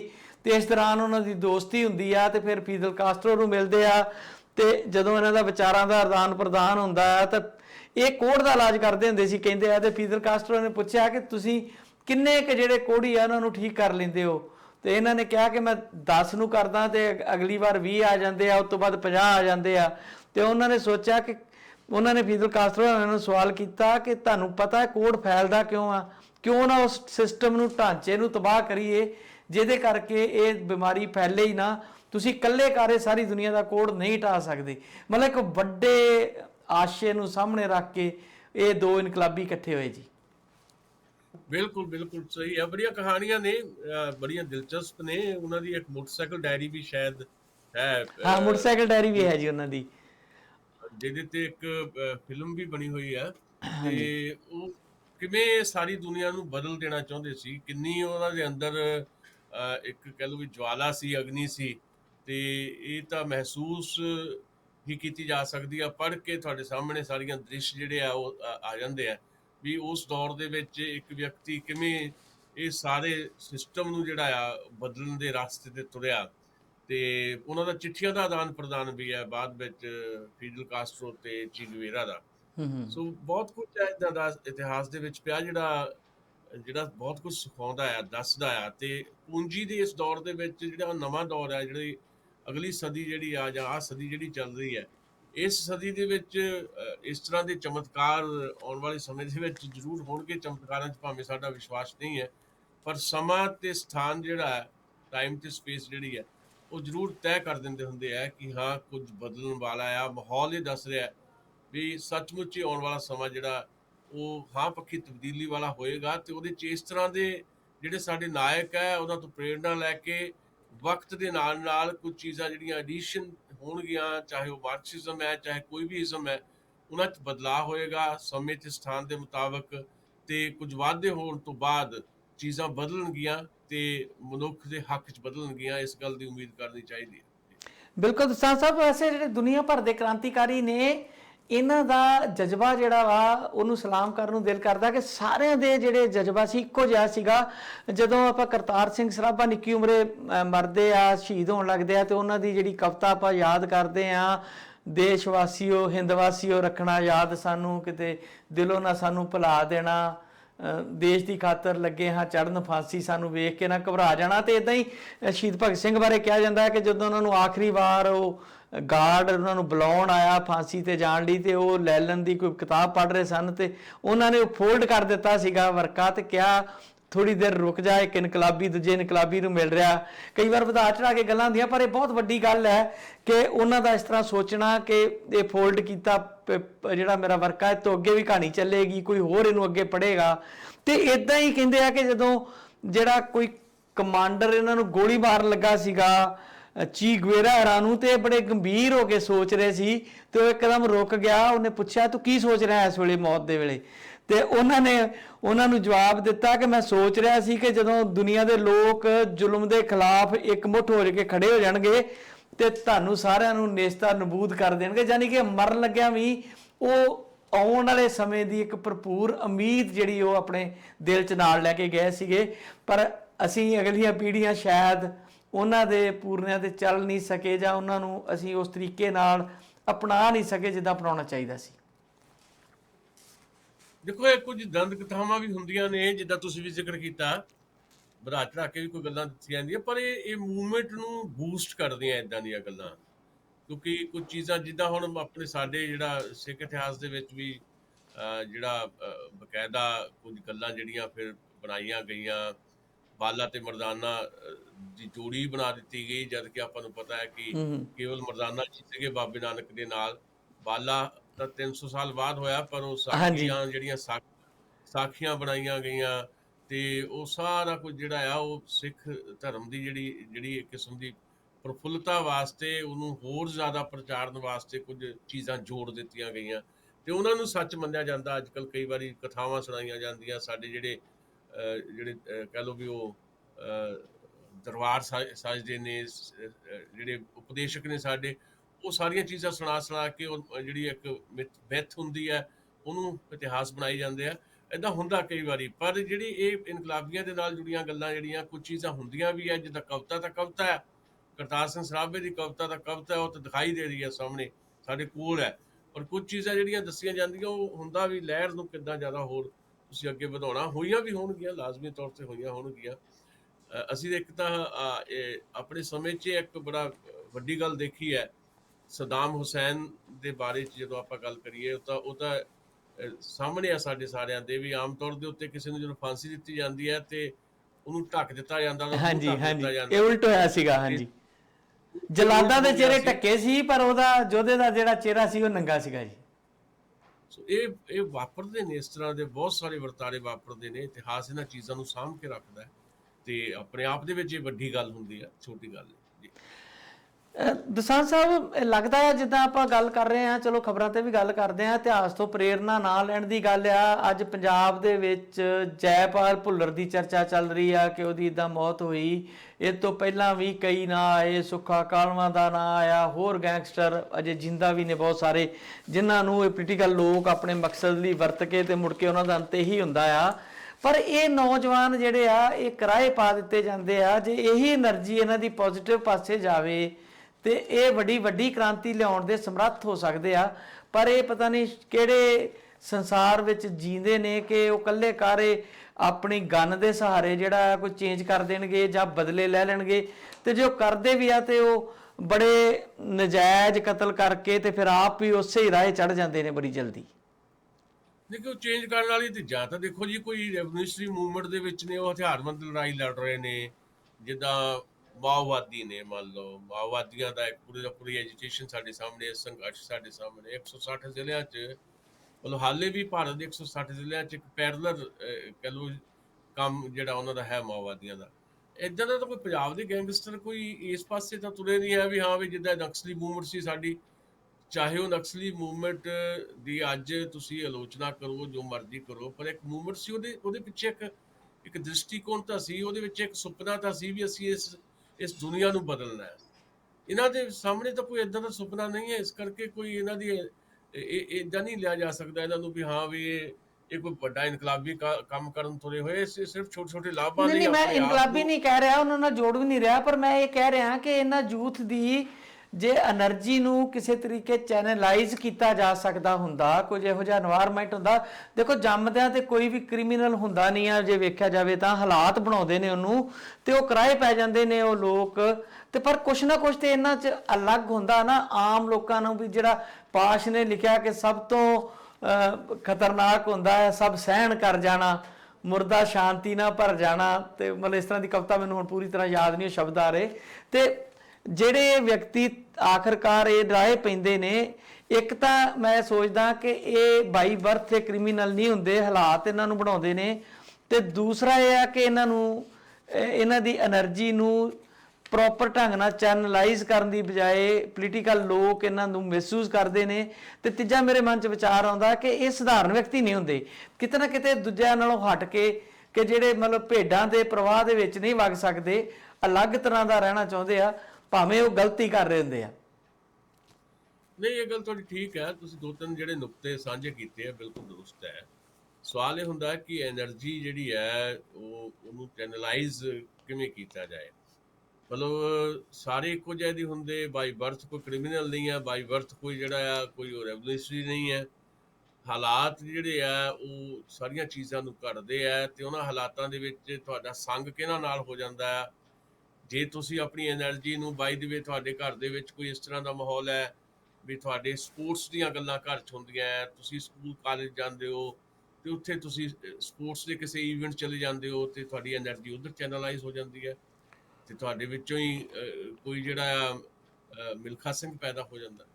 ਤੇ ਇਸੇ ਤਰ੍ਹਾਂ ਉਹ ਜੇ ਕਿਸੇ ਤੁਹਾਡੇ ਘਰ ਦਾ ਮਾਹੌਲ ਜਾਂ ਆਲੇ ਦੁਆਲੇ ਦਾ ਮਾਹੌਲ ਤੁਹਾਨੂੰ ਕੋਈ ਕੋਈ ਜਿਹੜੀਆਂ ਪਬਲਿਕ ਮੂਵਮੈਂਟਸ ਵਾਲਾ ਮਿਲ ਜਾਂਦਾ ਹੈ, ਕੋਈ ਤੁਹਾਡੇ ਪਰਿਵਾਰ ਦੇ ਵਿੱਚ ਜਾਂ ਆਲੇ ਦੁਆਲੇ ਕੋਈ ਇੱਦਾਂ ਦਾ ਮਾਹੌਲ ਹੈ, ਪਿੰਡ ਦਾ ਮਾਹੌਲ ਇੱਦਾਂ ਦਾ, ਤੁਸੀਂ ਉਸ ਪਾਸੇ ਵੱਲ ਨੂੰ ਆਪਣੀ એનર્ਜੀ ਚੈਨਲਾਈਜ਼ ਕਰ ਲੈਂਦੇ ਹੋ, ਤੇ ਤੁਸੀਂ ਇੱਕ ਜਿਹੜੀ ਸਮਾਜਿਕ ਤੇ ਜਿਹੜੀ ਵੱਡੀ ਤਬਦੀਲੀ ਦੀ ਜ਼ਰੂਰਤ ਹੈ ਇਸ ਦੁਨੀਆ ਨੂੰ, ਉਹਦੇ ਜਿੰਨਾ ਵੀ ਸੰਘਰਸ਼ ਦੀ ਜ਼ਰੂਰਤ ਹੈ ਜਾਂ ਜਿੰਨਾ ਵੀ ਹਿੱਸਾ ਪਾਉਣ ਦੀ ਜ਼ਰੂਰਤ ਹੈ, ਉਹ ਹਿੱਸਾ ਤੁਹਾਡਾ ਪੈਂਦਾ ਚਲਾ ਜਾਂਦਾ। ਦੂਜੇ ਪਾਸੇ ਤੁਹਾਡੇ ਘਰ ਦੇ ਵਿੱਚ ਵੀ ਮਾਹੌਲ ਕਈ ਵਾਰੀ ਇੱਦਾਂ ਦਾ ਹੁੰਦਾ ਹੈ ਵੀ ਬੱਚਿਆਂ ਨੂੰ ਕਿਸੇ ਚੀਜ਼ ਤੋਂ ਰੋਕਣਾ ਹੀ ਨਹੀਂ ਹੈ, ਜੋ ਮਰਜ਼ੀ ਉਹ ਕਰੀ ਜਾਣ। ਜਦੋਂ ਫਿਰ ਉਹ ਕਹਿ ਲਓ ਵੀ ਗਲਤ ਪਾਸੇ ਤੁਰ ਪੈਂਦੇ ਨੇ ਤੇ ਵੱਡੇ ਹੋ ਕੇ ਕੁਝ ਹੋਰ ਹੀ ਮਾਹੌਲ 'ਚ ਚਲੇ ਜਾਂਦੇ ਨੇ, ਤੇ ਫਿਰ ਤਕਲੀਫ ਹੁੰਦੀ ਹੈ, ਸਾਰੇ ਘਰ ਨੂੰ ਵੀ ਹੁੰਦੀ ਹੈ। ਘਰ ਦਾ ਵੀ ਕਾਰਨ ਹੈ, ਤੇ ਉੱਤੇ ਪੋਲੀਟੀਕਲੀ ਵੀ ਜਿਹੜੇ ਲੋਕ ਇੱਦਾਂ ਦੇ ਲੋਕਾਂ ਨੂੰ ਭਾਲਦੇ ਰਹਿੰਦੇ ਆ ਵੀ ਹਾਂ ਇਹਨੂੰ ਅੱਜ ਸ਼ੈਲਟਰ ਦਿਓ ਤੇ ਇਹਦੇ ਨਾਲ ਕੋਈ ਨਾ ਕੋਈ ਇਸ ਤਰ੍ਹਾਂ ਦਾ ਰਿਸ਼ਤਾ ਬਣਾ ਲਓ ਵੀ ਇਹ ਮੇਰੇ ਕੰਮ ਆਵੇ, ਅਸੀਂ ਇਹਦੇ ਕੰਮ ਆਈਏ, ਤੇ ਹੌਲੀ ਹੌਲੀ ਉਹ ਜਿਹੜਾ ਇੱਕ ਗੱਠਜੋੜ ਜਿਹੜਾ ਆ ਕ੍ਰਿਮੀਨਲ ਲੋਕਾਂ ਦਾ ਤੇ ਪੋਲੀਟੀਕਲ ਕਰਪਟ ਜਿਹੜੇ ਲੋਕਾਂ ਦਾ ਤੇ ਜਿਹੜੀ ਅਫਸਰਸ਼ਾਹੀ ਜਿਹੜੀ ਕਰਪਟ ਹੈ ਉਹਨਾਂ ਦਾ ਜਿਹੜਾ ਗੱਠਜੋੜ ਹੈ, ਫਿਰ ਇੱਦਾਂ ਦੇ ਗੈਂਗਸਟਰ ਪੈਦਾ ਕਰ ਦਿੰਦਾ ਹੈ। ਬਿਲਕੁਲ ਬਿਲਕੁਲ, ਹਾਂਜੀ ਹਾਂਜੀ ਜੀ, ਕਰੋ ਗੱਲ ਪੂਰੀ ਕਰ ਲਓ। ਬਸ ਇਹਦੇ ਚ ਲਾਸਟ ਇਹੀ ਗੱਲ ਸੀ ਵੀ ਪੰਜਾਬ ਦੀ ਧਰਤੀ ਦੇ ਉੱਤੇ ਜਿਹੜੇ ਇਸ ਤਰ੍ਹਾਂ ਦੇ ਨੌਜਵਾਨ ਜਿਹੜੇ ਹੁਣ ਇਹਨਾਂ ਦਿਨਾਂ ਦੇ ਵਿੱਚ ਅਸੀਂ ਦੇਖਿਆ ਜਾਂ ਕੁਝ ਸਮੇਂ ਤੋਂ ਗੈਂਗਸਟਰ ਦਾ ਇੱਕ ਦਾ ਪੂਰਾ ਸਿਲਸਿਲਾ ਜਿਹੜਾ ਚੱਲ ਪਿਆ, ਉਹਦੇ ਪਿੱਛੇ ਸਾਡੀ ਜਿਹੜੀ ਟੋਟਲ ਸਿਆਸਤ ਦੇ ਵਿੱਚ ਜਿਹੜੇ ਲੋਕ ਬੈਠੇ ਨੇ, ਕਰਪਟ ਕਿਸਮ ਦੇ ਲੋਕ ਨੇ, ਤੇ ਉਹਨਾਂ ਦੀ ਪੁਸ਼ਟ ਪਨਾਈ ਜਿਹੜੀ ਹੈ ਤੇ ਇਸ ਤਰ੍ਹਾਂ ਦੇ ਲੋਕਾਂ ਨੂੰ ਪੈਦਾ ਕਰਦੀ ਹੈ, ਤੇ ਫਿਰ ਯੂਜ਼ ਐਂਡ ਥਰੋ ਦਾ ਜਿਹੜਾ ਕਿੱਸਾ ਸ਼ੁਰੂ ਹੋ ਜਾਂਦਾ ਹੈ। ਜਦੋਂ ਜਿੰਨੀ ਦੇਰ ਤੱਕ ਜ਼ਰੂਰਤ ਹੁੰਦੀ ਹੈ ਇਹਨਾਂ ਨੂੰ ਵਰਤਿਆ ਜਾਂਦਾ ਹੈ, ਤੇ ਮੁੜ ਕੇ ਫਿਰ ਉਹਨਾਂ ਦਾ ਖਾਤਮਾ ਕਰ ਦਿੰਦਾ ਹੈ। ਹਾਂ ਬਿਲਕੁਲ, ਇੱਕ ਸਾਡੇ ਸਮਾਜ 'ਚ ਜਿਸ ਤਰ੍ਹਾਂ ਇਹ ਆ ਕਿ ਬੱਚਾ ਜਦੋਂ ਕੋਈ ਕਿਰਾਏ ਪੈਣ ਲੱਗਦਾ ਆ, ਪਹਿਲੇ ਦਿਨ ਪਰਿਵਾਰ ਦੇ ਜੀ ਜਿਹੜੇ ਆ ਉੱਤੇ ਪਰਦਾ ਪਾਉਣਾ ਸ਼ੁਰੂ ਕਰ ਦਿੰਦੇ ਆ। ਮੈਂ ਪਿੰਡਾਂ 'ਚ ਵੇਖਦਾ ਆ ਜਿਹੜੇ ਆ ਨਸ਼ਈ ਬੱਚੇ ਬਣਦੇ ਆ, ਜਦੋਂ ਸ਼ੁਰੂਆਤੀ ਦੌਰ 'ਚ ਉਹਨਾਂ ਦੇ ਮਾਪਿਆਂ ਦੇ ਤੱਕ ਇਹ ਖਬਰ ਪਹੁੰਚਦੀ ਆ ਕਿ ਤੁਹਾਡਾ ਬੱਚਾ ਗਲਤ ਸੰਗਤ 'ਚ ਆ ਜਾਂ ਉਹ ਨਸ਼ੇ ਲੈਣ ਵਾਲਿਆਂ ਨਾਲ ਫਿਰਦਾ ਵੇਖਿਆ ਗਿਆ, ਤੇ ਉਹ ਉਲਟਾ ਗੁੱਸਾ ਕਰਦੇ ਆ, ਤੇ ਫਿਰ ਜਦੋਂ ਹੱਥੋਂ ਗੱਲ ਨਿਕਲ ਜਾਂਦੀ ਆ ਤੇ ਫਿਰ ਉਹਦਾ ਮਾਤਮ ਕਰਨ ਦਾ ਕੋਈ ਜ਼ਿਆਦਾ ਲਾਭ ਨਹੀਂ ਰਹਿੰਦਾ। ਵੈਸੇ ਕਈ ਵਾਰ ਮਾਪਿਆਂ ਦੀ ਵੀ ਬੇਵੱਸੀ ਹੁੰਦੀ ਆ, ਉਹਨਾਂ ਦੇ ਹੱਥ 'ਚ ਸਾਰਾ ਕੁਝ ਨਹੀਂ ਹੁੰਦਾ। ਜਿਸ ਤਰ੍ਹਾਂ ਦਾ ਸਮਾਜ ਦਾ ਢਾਂਚਾ ਆ, ਆਲਾ ਦੁਆਲਾ ਆ, ਉਹਦੇ ਵਿੱਚ ਕਿਤੇ ਨਾ ਕਿਤੇ ਉਹਦੇ ਕਈ ਫੈਕਟਰ ਨੇ ਜਿਹੜੇ ਆਪਾਂ ਦੇਖਦੇ ਆ, ਜਿੱਦਾਂ ਪੜ੍ਹਾਈ ਲਿਖਾਈ ਕਰਕੇ ਬੇਰੁਜ਼ਗਾਰੀ ਆ, ਜਾਂ ਬਰਾਬਰਤਾ ਨਹੀਂ ਆ, ਜਾਂ ਕਈ ਵਾਰ ਗਲਤ ਤਰੀਕੇ ਨਾਲ ਬੱਚਿਆਂ ਦਾ ਸ਼ੋਸ਼ਣ ਹੁੰਦਾ ਆ, ਤੇ ਉਹਨੂੰ ਵੇਖਦੇ ਹੋਏ ਕਈ ਇਸ ਤਰ੍ਹਾਂ ਦੀਆਂ ਸਮੱਸਿਆਵਾਂ ਦਾ ਆਪਾਂ ਸਾਹਮਣਾ ਕਰਦੇ ਹਾਂ ਜੀ। ਬਿਲਕੁਲ ਠੀਕ ਹੈ ਜੀ ਤੁਹਾਡੀ ਗੱਲ, ਤੇ ਇਹ ਸਾਰਾ ਕੁਝ ਇਹ ਹੁੰਦਾ ਹੀ ਹੈ ਵੈਸੇ ਆਮ ਤੌਰ ਦੇ ਉੱਤੇ ਸਾਡੀ ਸੁਸਾਇਟੀ ਦੇ ਵਿੱਚ। ਜਿਹੜੀ ਸ਼ੁਰੂਆਤੀ ਜਿਹੜੀਆਂ ਗਲਤੀਆਂ ਆ ਉਹਨਾਂ ਨੂੰ ਢੱਕਣ ਦੀ ਜਿਹੜੀ ਪ੍ਰਵਿਰਤੀ ਹੈ, ਖਾਸ ਤੌਰ ਦੇ ਉੱਤੇ ਮਤਲਬ ਕਿਸੇ ਇੱਕ ਨੂੰ ਦੋਸ਼ ਦੇਣਾ ਤਾਂ ਠੀਕ ਨਹੀਂ ਹੈ। ਓਵਰਆਲ ਜਿਹੜਾ ਸਾਡਾ ਮਾਹੌਲ ਇੱਦਾਂ ਦਾ ਆ, ਮਾਂ ਬਾਪ ਜਿਹੜੇ ਆ ਕਈ ਵਾਰੀ ਇਹ ਸੋਚਦੇ ਆ ਵੀ ਸਮਾਜ ਦੇ ਵਿੱਚ ਜੇ ਇਹਦੀ ਗਲਤੀ ਜਿਹੜੀ ਹੈ ਇਹਨੂੰ ਢੱਕ ਲਾਂਗੇ ਤੇ ਪ੍ਰਚਾਰ ਹੋਊਗਾ, ਸਮਾਜ 'ਚ ਸਾਡੀ ਭਲ ਜੇ ਬਣੀ ਰਹੇਗੀ, ਨਹੀਂ ਤਾਂ ਬੇਇੱਜ਼ਤੀ ਬੜੀ ਹੋਣੀ ਆ। ਉਹ ਬਸ ਇਸੇ ਚੱਕਰ ਦੇ ਵਿੱਚ ਹੌਲੀ ਹੌਲੀ ਬੱਚਾ ਜਿਹੜਾ ਉਹਨਾਂ ਦੇ ਹੱਥਾਂ 'ਚੋਂ ਨਿਕਲਦਾ ਚਲਾ ਜਾਂਦਾ। ਉਹਨੂੰ ਲੱਗਦਾ ਕਿ ਮੈਨੂੰ ਪ੍ਰੋਟੈਕਸ਼ਨ ਮਿਲ ਰਹੀ ਹੈ, ਮਤਲਬ ਤੁਸੀਂ ਗਲਤੀ ਵੀ ਕਈ ਵਾਰੀ ਸਿਰੇ ਦੀਆਂ ਗਲਤੀਆਂ ਹੁੰਦੀਆਂ ਤਾਂ ਵੀ ਪ੍ਰੋਟੈਕਟ ਕੀਤਾ ਜਾਂਦਾ ਪੇਰੈਂਟਸ ਵੱਲੋਂ, ਤੇ ਮਜਬੂਰੀ ਵੀ ਹੁੰਦੀ ਹੈ ਜਿੱਦਾਂ ਤੁਸੀਂ ਵੀ ਕਿਹਾ।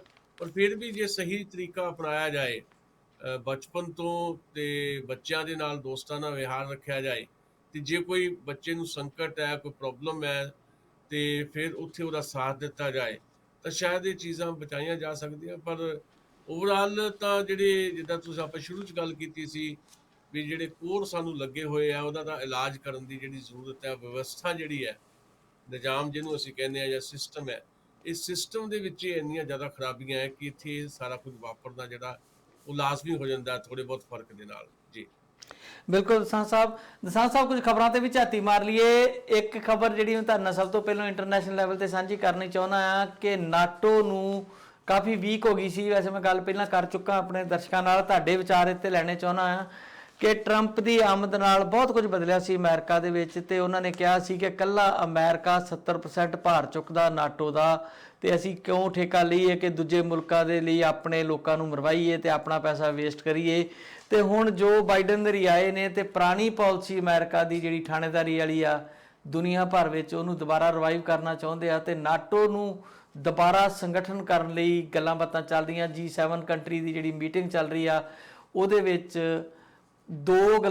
ਤਿੰਨ ਗੱਲਾਂ ਬੜੀਆਂ ਅਹਿਮ ਉੱਭਰ ਕੇ ਆਈਆਂ ਨੇ, ਜਿਨ੍ਹਾਂ 'ਚ ਇੱਕ ਅੱਧੀ ਪੋਜ਼ਿਟਿਵ ਆ, ਬਾਕੀ ਨੈਗੇਟਿਵ ਗੱਲਾਂ ਜ਼ਿਆਦਾ ਨੇ। ਇੱਕ ਤਾਂ ਨਾਟੋ ਦੇ ਸੰਗਠਨ ਨੂੰ ਦੁਬਾਰਾ ਉਸੇ ਹਾਲਤ 'ਚ ਲਿਆਉਣ ਦੀ ਗੱਲ ਕੀਤੀ ਜਾ ਰਹੀ ਆ ਕੁਝ ਵੱਲੋਂ ਤੇ ਦੂਸਰੀ ਗੱਲ ਜਿਹੜੀ ਵੱਡੀ ਕੀਤੀ ਜਾ ਰਹੀ ਆ ਕਿ ਚਾਈਨਾ ਜਿਹੜਾ ਆ ਦੁਨੀਆ 'ਚ ਜਿਸ ਤਰ੍ਹਾਂ ਆਪਣੀ ਮੋਨੋਪੋਲੀ ਕ੍ਰੀਏਟ ਕਰ ਰਿਹਾ, ਚਾਹੇ ਉਹ ਆਰਥਿਕ ਹੋਵੇ ਆਪਣਾ ਸਿਸਟਮ ਜਾਂ ਕੋਈ ਹੋਰ ਸ਼ਕਤੀਸ਼ਾਲੀ ਇੱਕ ਮੁਲਕ ਦੇ ਤੌਰ ਤੇ ਉੱਭਰ ਰਿਹਾ ਹੋਵੇ, ਭਾਵੇਂ ਉਹ ਸੈਨਿਕ ਸ਼ਕਤੀ ਵਜੋਂ ਉੱਭਰ ਰਿਹਾ ਹੋਵੇ, ਉਹਦਾ ਰਾਹ ਰੋਕਣ ਲਈ ਜਿਹੜੀ G7 ਹੈ ਉੱਤੇ ਗੰਭੀਰ ਚਰਚਾ ਜਿਹੜੀ ਆ ਉਹ ਕਰ ਰਹੀ। ਇੱਕ ਦਿਨ ਮੈਂ ਤੁਹਾਨੂੰ ਸਵਾਲ ਵੀ ਕੀਤਾ ਸੀ ਕਿ ਭਾਰਤ ਕਦੀ ਨਾਟੋ ਦਾ ਮੈਂਬਰ ਬਣ ਸਕਦਾ ਕਿ ਨਹੀਂ। ਸੋ ਨਾਟੋ ਨੂੰ ਲੈ ਕੇ ਚਾਈਨਾ ਦਾ ਰਾਹ ਰੋਕਣ ਲਈ ਤੇ ਅੱਜ ਨਾਟੋ ਦੇ ਮੁਖੀ ਦੀ ਚੀਨ ਨੂੰ ਵਾਰਨਿੰਗ ਵੀ ਆ ਗਈ ਆ, ਤੇ ਕੀ ਫਿਰ ਹਾਲਾਤ ਕੋਲਡ ਵਾਰ ਵਾਲੇ ਪਾਸੇ ਨਹੀਂ ਵੱਧ ਰਹੇ?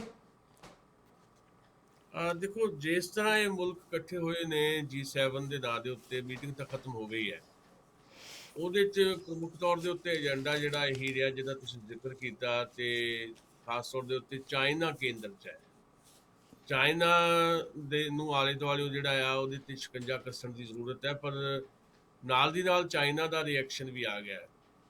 ਚੀਨ ਨੇ ਕਿਹਾ ਕਿ ਅੱਜ ਉਹ ਸਮਾਂ ਨਹੀਂ ਹੈ ਕਿ ਕਿਸੇ ਮੁਲਕ ਨੂੰ ਗਰੀਬ, ਕਮਜ਼ੋਰ ਜਾਂ ਕਿਸੇ ਹੋਰ ਮੁਲਕ ਨੂੰ ਬਹੁਤ ਸ਼ਕਤੀਸ਼ਾਲੀ ਸਮਝਿਆ ਜਾਏ।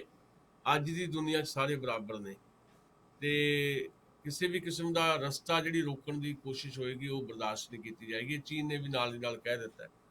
ਪਰ ਚੀਨ ਨੂੰ ਰੋਕਣ ਦੀ, ਜਿੱਦਾਂ ਤੁਸੀਂ ਕਿਹਾ, ਆਰਥਿਕ ਮਹਾਜ ਦੇ ਉੱਤੇ, ਖਾਸ ਤੌਰ ਦੇ ਉੱਤੇ ਮੰਡੀ ਦੇ ਉੱਤੇ ਜਿਸ ਤਰੀਕੇ ਦਾ ਕਬਜ਼ਾ ਆ ਚੀਨ ਦਾ, ਤੇ ਚਾਹੇ ਉਹ ਕਰੋਨਾ ਦੇ ਬਹਾਨੇ ਦੇ ਨਾਲ, ਕਰੋਨਾ ਦੀ ਵਾਇਰਸ ਦੀ ਜਾਂਚ ਦੇ ਬਹਾਨੇ ਦੇ ਨਾਲ, ਤੇ ਚਾਹੇ ਇਸ ਤਰ੍ਹਾਂ G7 ਦੇ ਤੌਰ ਦੇ ਉੱਤੇ ਇਕੱਠੇ ਹੋ ਕੇ ਕੋਈ ਨਵੀਆਂ ਪਾਲਿਸੀਆਂ ਜਿਹੜੀਆਂ ਘੜੀਆਂ ਜਾ ਰਹੀਆਂ, ਉਹਦੇ ਨਾਲ ਚਾਈਨਾ ਨੂੰ ਹੀ ਰੋਕਣ ਦੀ ਇੱਕ ਕੋਸ਼ਿਸ਼ ਦਿਖਾਈ ਦੇ ਰਹੀ ਹੈ।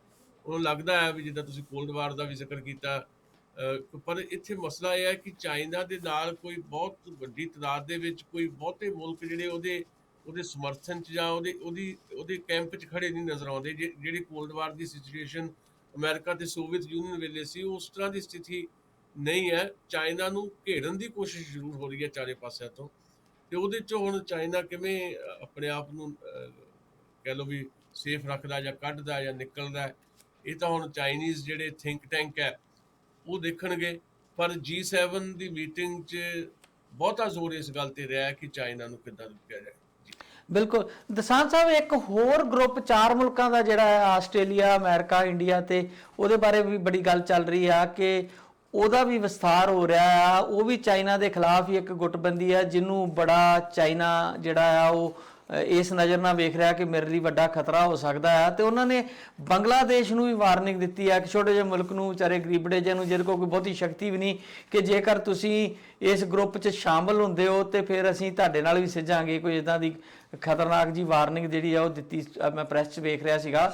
ਸੋ ਮੈਂ ਇਹਨਾਂ ਹਾਲਾਤਾਂ ਨੂੰ ਵੇਖਦੇ ਹੋਏ ਕਹਿ ਰਿਹਾ ਕਿ ਜਿਸ ਤਰ੍ਹਾਂ ਇਹ ਚਾਈਨਾ ਦੇ ਖਿਲਾਫ ਇੱਕ ਕਿਸਮ ਦੀ ਘੇਰਾਬੰਦੀ ਕੀਤੀ ਜਾ ਰਹੀ ਆ, ਤੇ ਕੱਲ ਨੂੰ ਜਿੱਦਾਂ ਤੁਸੀਂ ਕਹਿ ਰਹੇ ਕਿ ਰਸ਼ੀਆ ਦੇ ਨਾਲ ਇੱਕ ਪੂਰਾ ਗਰੁੱਪ ਸੀਗਾ, ਜਾਂ ਇੱਕ ਗੁੱਟ ਨਿਰਲੇਪ ਉਦੋਂ ਮੁਲਕ ਵੀ ਹੋਇਆ ਕਰਦੇ ਸੀਗੇ ਜਿਹੜੇ ਕਹਿਣ ਨੂੰ, ਤੇ ਹੁਣ ਵੀ ਤੇ ਹਾਲਾਤ ਬਣ ਸਕਦੇ ਆ ਕਿ ਰਸ਼ੀਆ ਦੇ ਵੀ ਕਿਹੜੇ ਚਾਈਨਾ ਨਾਲ, ਅਮਰੀਕਾ ਨਾਲ ਸੰਬੰਧ ਬਹੁਤ ਸਖਾਵੇਂ ਆ। ਉਹ ਵੀ ਆਪਾਂ ਅੱਗੇ ਚੱਲ ਕੇ ਗੱਲ ਕਰਦੇ ਆ। ਉਹਨਾਂ ਦੀ ਵੀ ਬੁੱਧਵਾਰ ਮੀਟਿੰਗ ਹੋਣ ਵਾਲੀ ਆ, ਜੋ ਬਾਈਡਨ ਦੀ ਤੇ ਪੁਤਨ ਸਾਹਿਬ ਦੀ ਜਨੇਵਾ 'ਚ, ਤੇ ਉਹਨਾਂ ਦੇ ਵੀ ਹਾਲਾਤ ਬੜੇ ਖਰਾਬ ਆ। ਤੇ ਕੱਲ ਨੂੰ ਗੁੱਟਬੰਦੀ ਨਵੇਂ ਸਿਰੋਂ ਵੀ ਉਸਰ ਸਕਦੀ ਹੈ। ਜੇ 4-5 ਮੁਲਕ ਮੁੜ ਕੇ ਕੋਈ ਗੁੱਟ ਬਣਾ ਸਕਦੇ ਆ, ਅਮਰੀਕਾ ਨਾਟੋ ਨੂੰ ਤਕੜਿਆ ਕਰ ਸਕਦਾ, ਤੇ ਚਾਈਨਾ ਵੀ ਤੇ ਆਪਣੀ ਜਿਹੜੀ ਫੋਰਨ ਪਾਲਿਸੀ ਹੈ, ਜਿਵੇਂ ਤੁਸੀਂ ਕਿਹਾ ਕਿ ਥਿੰਕ ਟੈਂਕ ਉਹਨਾਂ ਦਾ ਵੀ ਸੋਚ ਰਿਹਾ ਹੋਏਗਾ, ਉਹ ਵੀ ਤੇ ਕੋਈ ਨਾ ਕੋਈ ਆਪਣਾ ਧੜਾ ਕ੍ਰੀਏਟ ਕਰਨਗੇ ਨਾ ਫਿਰ ਅਖੀਰ 'ਚ।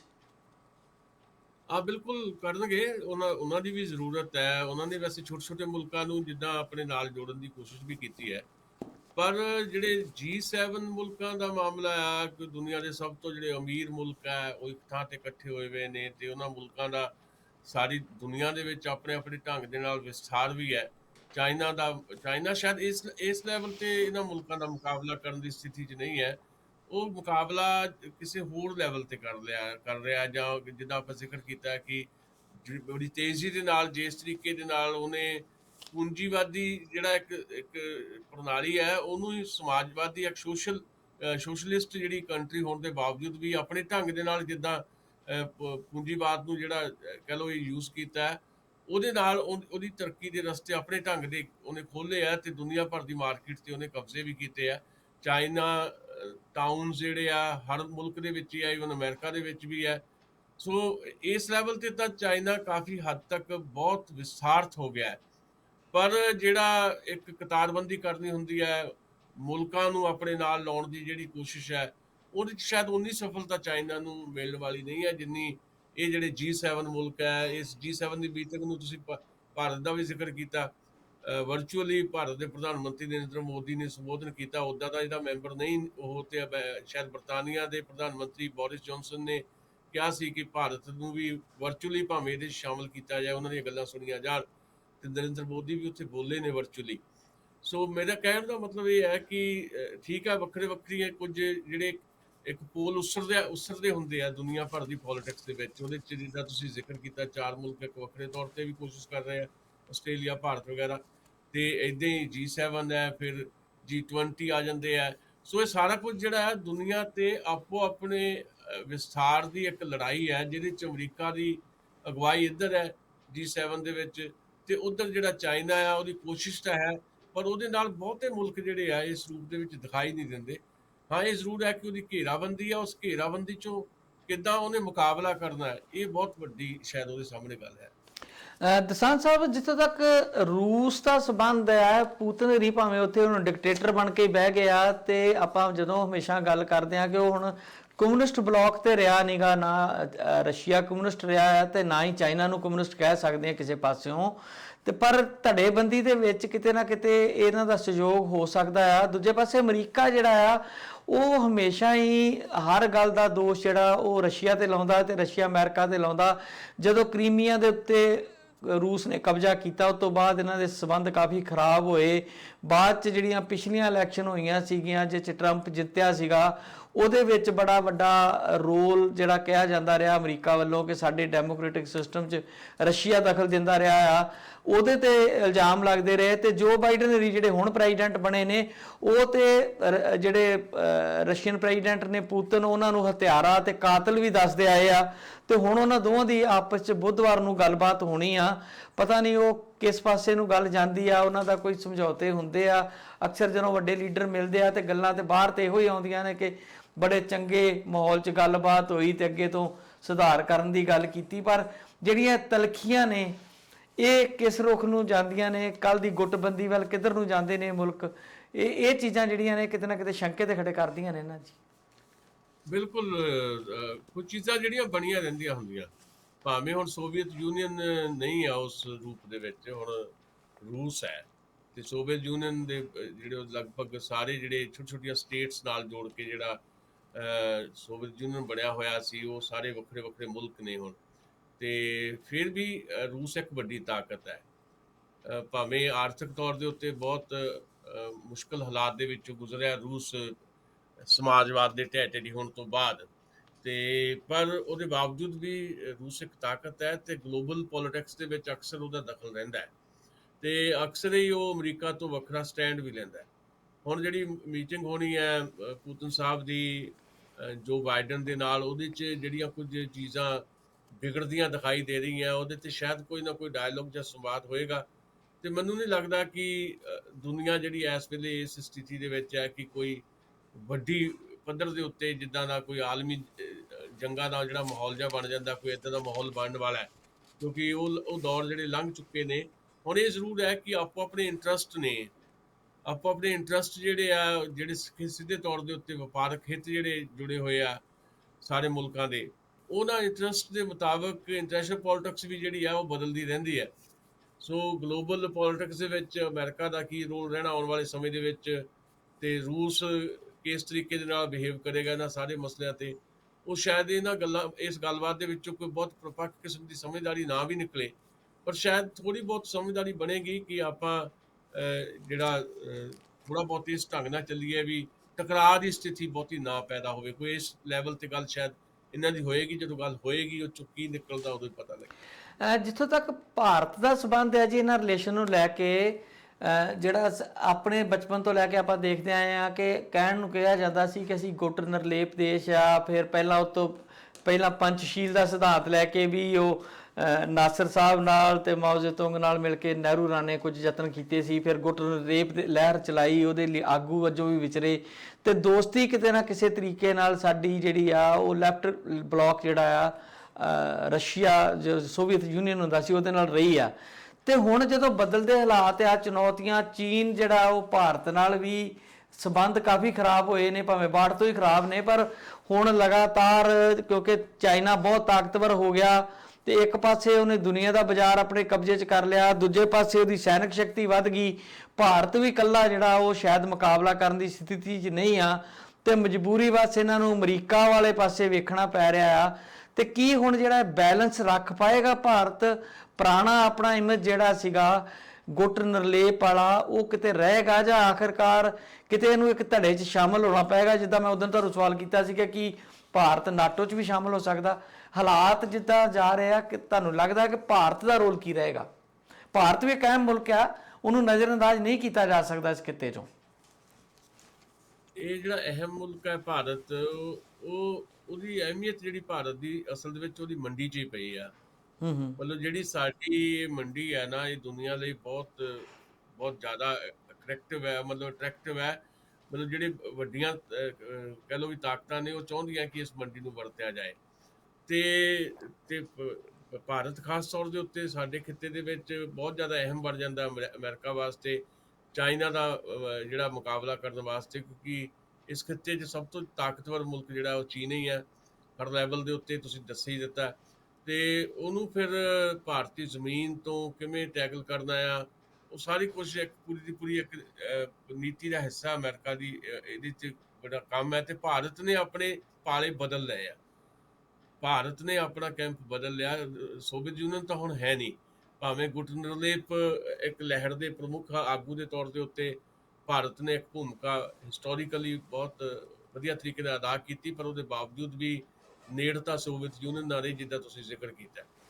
ਤੇ ਉਹਦਾ ਕਾਰਨ ਸੀ ਇੱਕ, ਕਿਉਂਕਿ ਜਦੋਂ ਜਵਾਹਰ ਲਾਲ ਨਹਿਰੂ ਆਏ ਤੇ ਉਹਨਾਂ ਦਾ ਜਿਹੜੀ ਵਿਚਾਰਧਾਰਾ ਦੇ ਵਿੱਚ ਕਿਤੇ ਨਾ ਕਿਤੇ ਸੋਸ਼ਲਿਜ਼ਮ ਦਾ ਥੋੜ੍ਹਾ ਬਹੁਤ ਪ੍ਰਭਾਵ ਸੀ। ਇਸੇ ਕਰਕੇ ਸਾਡਾ ਜਿਹੜਾ ਕਹਿ ਲਓ ਸੰਵਿਧਾਨ ਦੇ ਵਿੱਚ ਵੀ ਸਮਾਜਵਾਦ ਦਾ ਲਫ਼ਜ਼ ਜਿਹੜਾ ਹੈ, ਤੇ ਉਹ ਸਾਰੀਆਂ ਚੀਜ਼ਾਂ ਇਸ ਢੰਗ ਨਾਲ ਵਾਪਰ ਰਹੀਆਂ ਸੀ।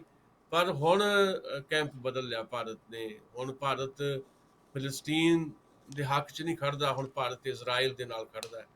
ਸੋ ਇਸ ਕਰਕੇ ਲੱਗਦਾ ਇਹ ਹੈ ਕਿ ਜਿਸ ਤਰ੍ਹਾਂ ਦੀਆਂ ਸਥਿਤੀਆਂ ਨੇ, ਉਹਨਾਂ ਸਥਿਤੀਆਂ ਦੇ ਵਿੱਚ ਜਿਸ ਧਿਰ ਦੀ ਇਸ ਵੇਲੇ ਹਕੂਮਤ ਹੈ ਭਾਰਤ ਦੇ ਵਿੱਚ, ਭਾਰਤੀ ਜਨਤਾ ਪਾਰਟੀ ਦੀ ਸਰਕਾਰ ਹੈ, ਨਰਿੰਦਰ ਮੋਦੀ ਦੀ ਸਰਕਾਰ ਹੈ, ਉਹਨਾਂ ਦਾ ਝੁਕਾਅ ਸਿੱਧੇ ਤੌਰ ਦੇ ਉੱਤੇ ਅਮਰੀਕਾ ਦੇ ਵੱਲ ਹੀ ਹੈ। ਡੋਨਲਡ ਟਰੰਪ ਨਾਲ ਤਾਂ ਉਹਨਾਂ ਨੇ ਆਪਣਾ ਜਗ ਜ਼ਾਹਰ ਦੋਸਤੀ ਦੱਸੀ ਹੋਈ ਆ, ਵੀ ਅਸੀਂ ਤਾਂ ਯਾਰ ਹੀ ਬਣਿਆ। ਅਵਾਮਾ ਬਾਰੇ ਵੀ ਕਹਿੰਦੇ ਸੀ ਨਰਿੰਦਰ ਮੋਦੀ, ਵੀ ਅਸੀਂ ਤਾਂ ਤੂੰ ਕਰਕੇ ਇੱਕ ਦੂਜੇ ਨਾਲ ਗੱਲ ਕਰਦੇ, ਇੰਨੀ ਸਾਡੀ ਦੋਸਤੀ ਹੈ। ਸੋ ਝੁਕਾਅ ਬਹੁਤਾ ਭਾਰਤ ਦਾ ਅਮਰੀਕਾ ਵੱਲ ਹੀ ਰਹਿਣ ਦੀ ਪੋਜੀਸ਼ਨ ਬਣਦੀ ਹੈ, ਤੇ ਇਹ ਕੋਈ ਬਹੁਤ ਚੰਗੀ ਗੱਲ ਨਹੀਂ ਹੈ।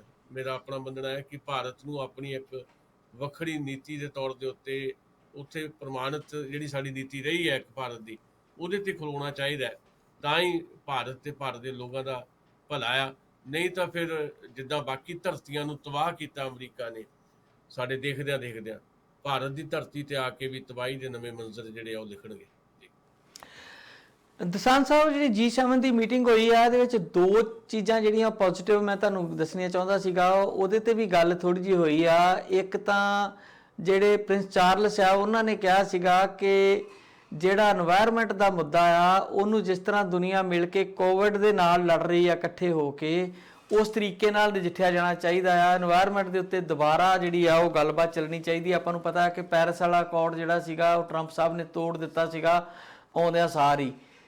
ਜਦੋਂ ਪੈਰਿਸ ਅਕੋਰਡ ਹੋਇਆ ਸੀ, ਮੈਨੂੰ ਯਾਦ ਇੱਕ ਪ੍ਰੋਗਰਾਮ 'ਚ ਮੈਂ ਡਾਕਟਰ ਸ਼ਾਰਦਾਰਾ ਨਾਲ ਗੱਲ ਕਰਦਾ, ਉਹਨਾਂ ਨੂੰ ਕਿਹਾ ਇਹ ਨੇਪਰੇ ਨਹੀਂ ਚੜ੍ਹੇਗਾ ਕਦੀ ਵੀ, ਤੇ ਉਹੀ ਹੋਇਆ। ਸਭ ਤੋਂ ਪਹਿਲਾਂ ਅਮਰੀਕਾ ਹੀ ਉਹ ਤੋਂ ਭੱਜ ਗਿਆ ਸੀਗਾ।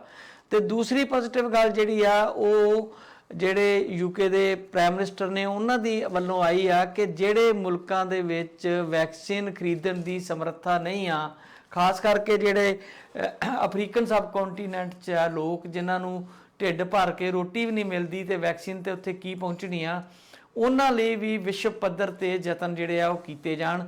ਉਹਦਾ ਪੇਟੈਂਟ ਤੋੜਨ ਦੀ ਵੀ ਗੱਲ ਚੱਲੀ ਸੀ ਜਿਹੜੀ ਮੇਰੇ ਖਿਆਲ ਨੇਪਰੇ ਨਹੀਂ ਚੜ ਸਕੀ। ਤੇ ਇਹ ਦੋ ਮੈਨੂੰ ਪੋਜ਼ਿਟਿਵ ਚੀਜ਼ਾਂ ਵੀ ਨਜ਼ਰ ਆਈਆਂ ਜੇ ਇੰਪਲੀਮੈਂਟ ਹੋ ਜਾਂਦੀਆਂ ਤਾਂ ਜੀ। ਬਿਲਕੁਲ, ਖਾਸ ਤੌਰ ਤੇ ਜਿਹੜਾ ਜਲਵਾਯੂ ਵਾਲਾ ਮਾਮਲਾ ਆ, এনवायरमेंट ਦਾ, ਇਹਦੇ ਤੇ ਤਾਂ ਬਹੁਤ ਜ਼ਿਆਦਾ ਕੰਮ ਕਰਨ ਦੀ ਜ਼ਰੂਰਤ ਹੈ। ਜੇ ਇਹਦੇ ਤੇ ਸੱਚਮੁੱਚ ਹੀ ਪੋਜ਼ਿਟਿਵਲੀ ਕੰਮ ਕੀਤਾ ਜਾਏਗਾ ਤਾਂ ਲਾਜ਼ਮੀ ਹੈ ਕਿ ਧਰਤੀ ਨੂੰ ਬਚਾਉਣ ਦੀ ਅਸਲ ਦੇ ਵਿੱਚ ਇਹ ਲੜਾਈ ਹੈ, ਇਕੱਲਾ ਇੱਕ ਮੁਲਕ ਦਾ ਮਾਮਲਾ ਨਹੀਂ ਹੈ। ਪਰ ਇਹਦੇ ਤੇ ਦੇਖੋ ਕਿਵੇਂ ਆਉਣ ਵਾਲੇ ਸਮੇਂ ਦੇ ਵਿੱਚ ਕਿਵੇਂ ਕਿਹੜੀਆਂ ਕੀ ਪਹਿਲ ਕਦਮੀਆਂ ਹੁੰਦੀਆਂ, ਕੋਸ਼ਿਸ਼ ਜਿਹੜੀ ਉਹਨਾਂ ਦੀ ਚੰਗੀ ਦਿਖਾਈ ਦੇ ਰਹੀ ਹੈ। ਪਰ ਉਹ ਸਾਰੀਆਂ ਚੀਜ਼ਾਂ ਆਪਣੇ ਆਪ ਤੇ ਵੀ ਤਾਂ ਲਾਗੂ ਕਰਨੀਆਂ ਪੈਣਗੀਆਂ ਜੇ ਕੱਲ੍ਹ ਨੂੰ ਇਹਦੇ ਤੇ ਗੱਲ ਅੱਗੇ ਤੁਰਦੀ ਹੈ ਤਾਂ। ਦੂਜਾ ਜਿਹੜਾ ਟੀਕੇ ਵਾਲਾ ਮਸਲਾ ਆ, ਬੜੀ ਦੁੱਖ ਵਾਲੀ ਗੱਲ ਹੈ ਕਿ ਹਾਲੇ ਤੱਕ ਵੀ 100 ਮੁਲਕ ਇੱਦਾਂ ਦੇ ਹੈ ਜਿੱਥੇ ਇੱਕ ਵੀ ਟੀਕਾ ਨਹੀਂ ਲੱਗਾ। ਜਿਹੜੇ ਸਾਡੇ ਕੁਝ ਮੁਲਕਾਂ 'ਚ ਜਿਹੜੇ ਵਿਕਸਿਤ ਮੁਲਕ ਨੇ ਜਾਂ ਸਾਡਾ ਵਰਗਾ ਜਿਹੜੀਆਂ ਕੰਟਰੀਜ਼ ਹੈਗੀਆਂ, ਡਿਵੈਲਪਿੰਗ ਕੰਟਰੀਆਂ, ਇਹਨਾਂ 'ਚ ਹੀ ਬਹੁਤੇ ਟੀਕੇ ਲੱਗੇ ਆ। ਇਹਦੇ 'ਚੋਂ ਵੀ ਜਿੱਦਾਂ ਭਾਰਤ ਹੈ, ਭਾਰਤ ਦੇ ਮੁਕਾਬਲੇ ਜਿਹੜੇ ਵਿਕਸਿਤ ਮੁਲਕ ਨੇ ਉੱਥੇ ਜਿਹੜਾ 70% ਦੇ ਕਰੀਬ ਜਿਹੜਾ ਟੀਕਾਕਰਨ ਹੋਇਆ, ਓਵਰਆਲ ਜਿੰਨਾ ਟੀਕਾਕਰਨ ਹੋਇਆ ਉਹਦਾ 70%।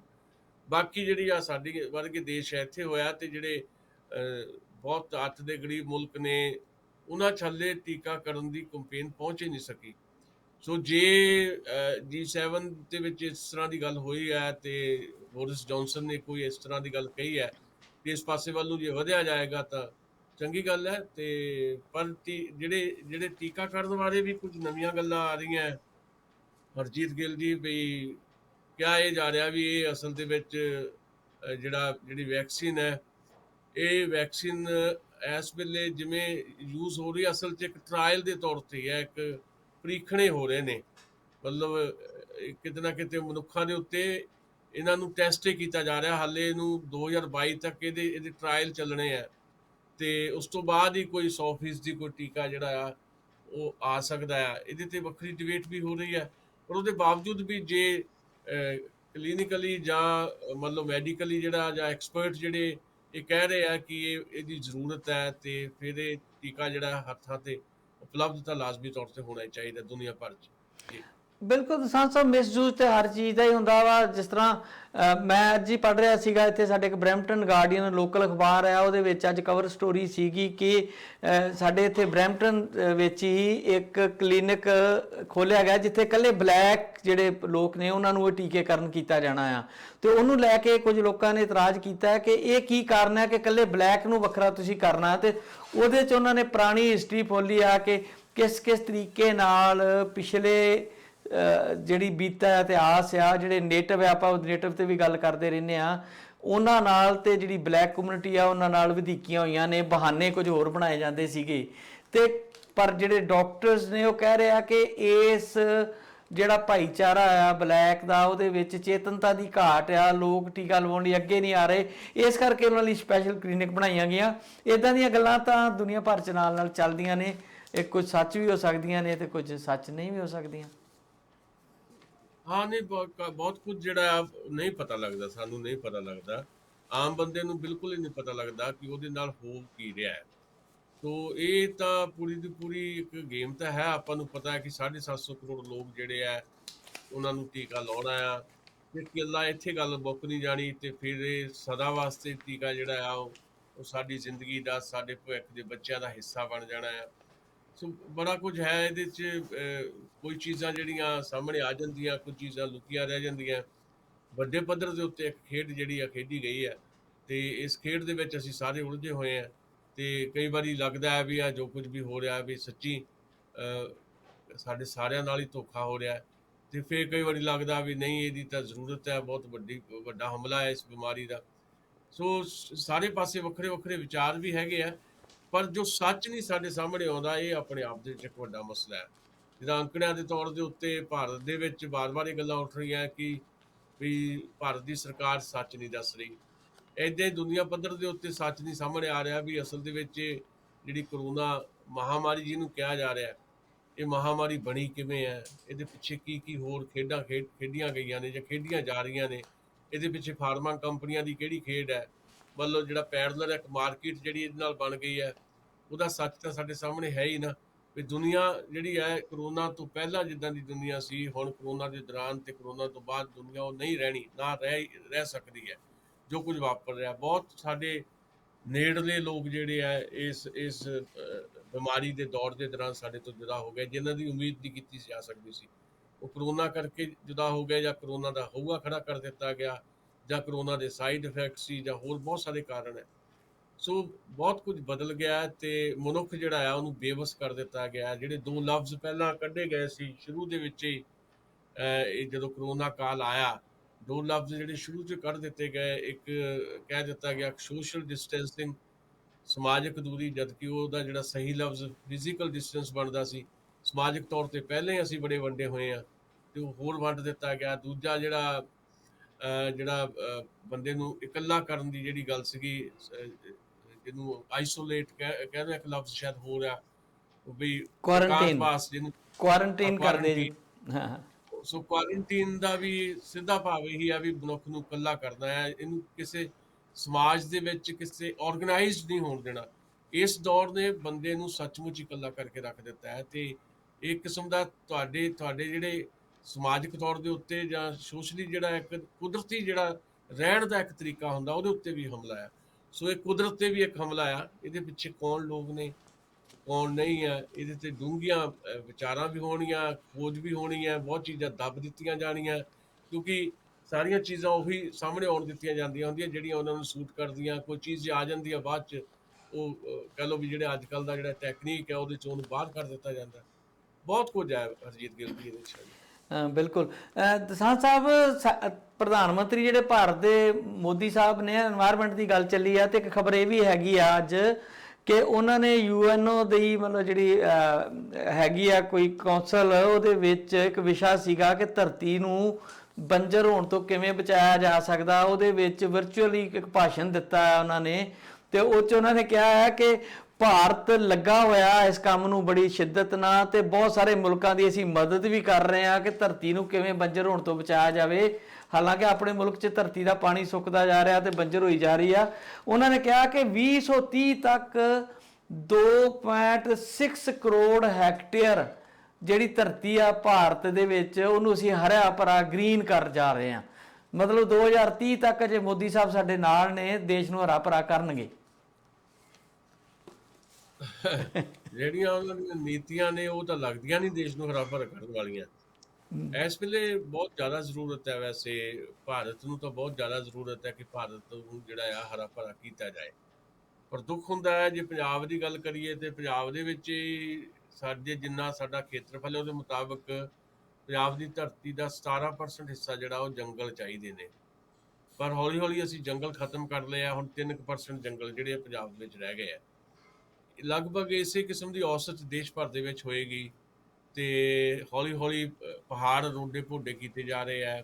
ਅੱਜ ਜੰਗਲ ਜਿਹੜੇ ਆ ਉਹਨਾਂ ਨੂੰ ਤਬਾਹ ਕੀਤਾ ਜਾ ਰਿਹਾ। ਜਿਹੜਾ ਮਾਫੀਆ, ਜੰਗਲਾਤ ਮਾਫੀਆ ਜਿਹੜਾ ਆਪਣੇ ਲੈਵਲ ਤੇ ਲੱਗਾ ਹੋਇਆ, ਤੇ ਉਸ ਦੌਰ ਦੇ ਵਿੱਚ ਜੇ ਪ੍ਰਧਾਨ ਮੰਤਰੀ ਨਰਿੰਦਰ ਮੋਦੀ ਕਹਿੰਦੇ ਆ ਵੀ 2030 ਤੱਕ ਅਸੀਂ ਦੇਸ਼ ਦਾ ਜਿਹੜਾ 2.5 ਲੱਖ ਏਕੜ ਕਰੋੜ ਏਰੀਆ ਉਹਨੂੰ ਹਰਿਆ 2.6 ਕਰੋੜ ਹੈਕਟੇਅਰ 2.6 ਕਰੋੜ ਹੈਕਟੇਅਰ 2.5 ਏਕੜ ਦਾ 2.5 ਏਕੜ ਬਣਾ ਕੇ 1 ਹੈਕਟੇਅਰ ਬਣਦਾ ਸਰ, ਤੇ 2.6 ਹੈਕਟੇਅਰ ਦੀ ਕਰੋੜ ਹੈਕਟੇਅਰ ਦੀ ਗੱਲ ਕਰ ਰਹੇ। ਕਰੋੜ ਹੈਕਟੇਅਰ ਮਤਲਬ 2.5 ਕਰੋੜ ਹੈਕਟੇਅਰ ਤੋਂ ਵੀ ਜ਼ਿਆਦਾ ਧਰਤੀ ਜਿਹੜੀ ਆ ਭਾਰਤ ਦੀ ਉਹ ਬਿਲਕੁਲ ਹਰੀ ਭਰੀ ਹੋ ਜਾਏਗੀ।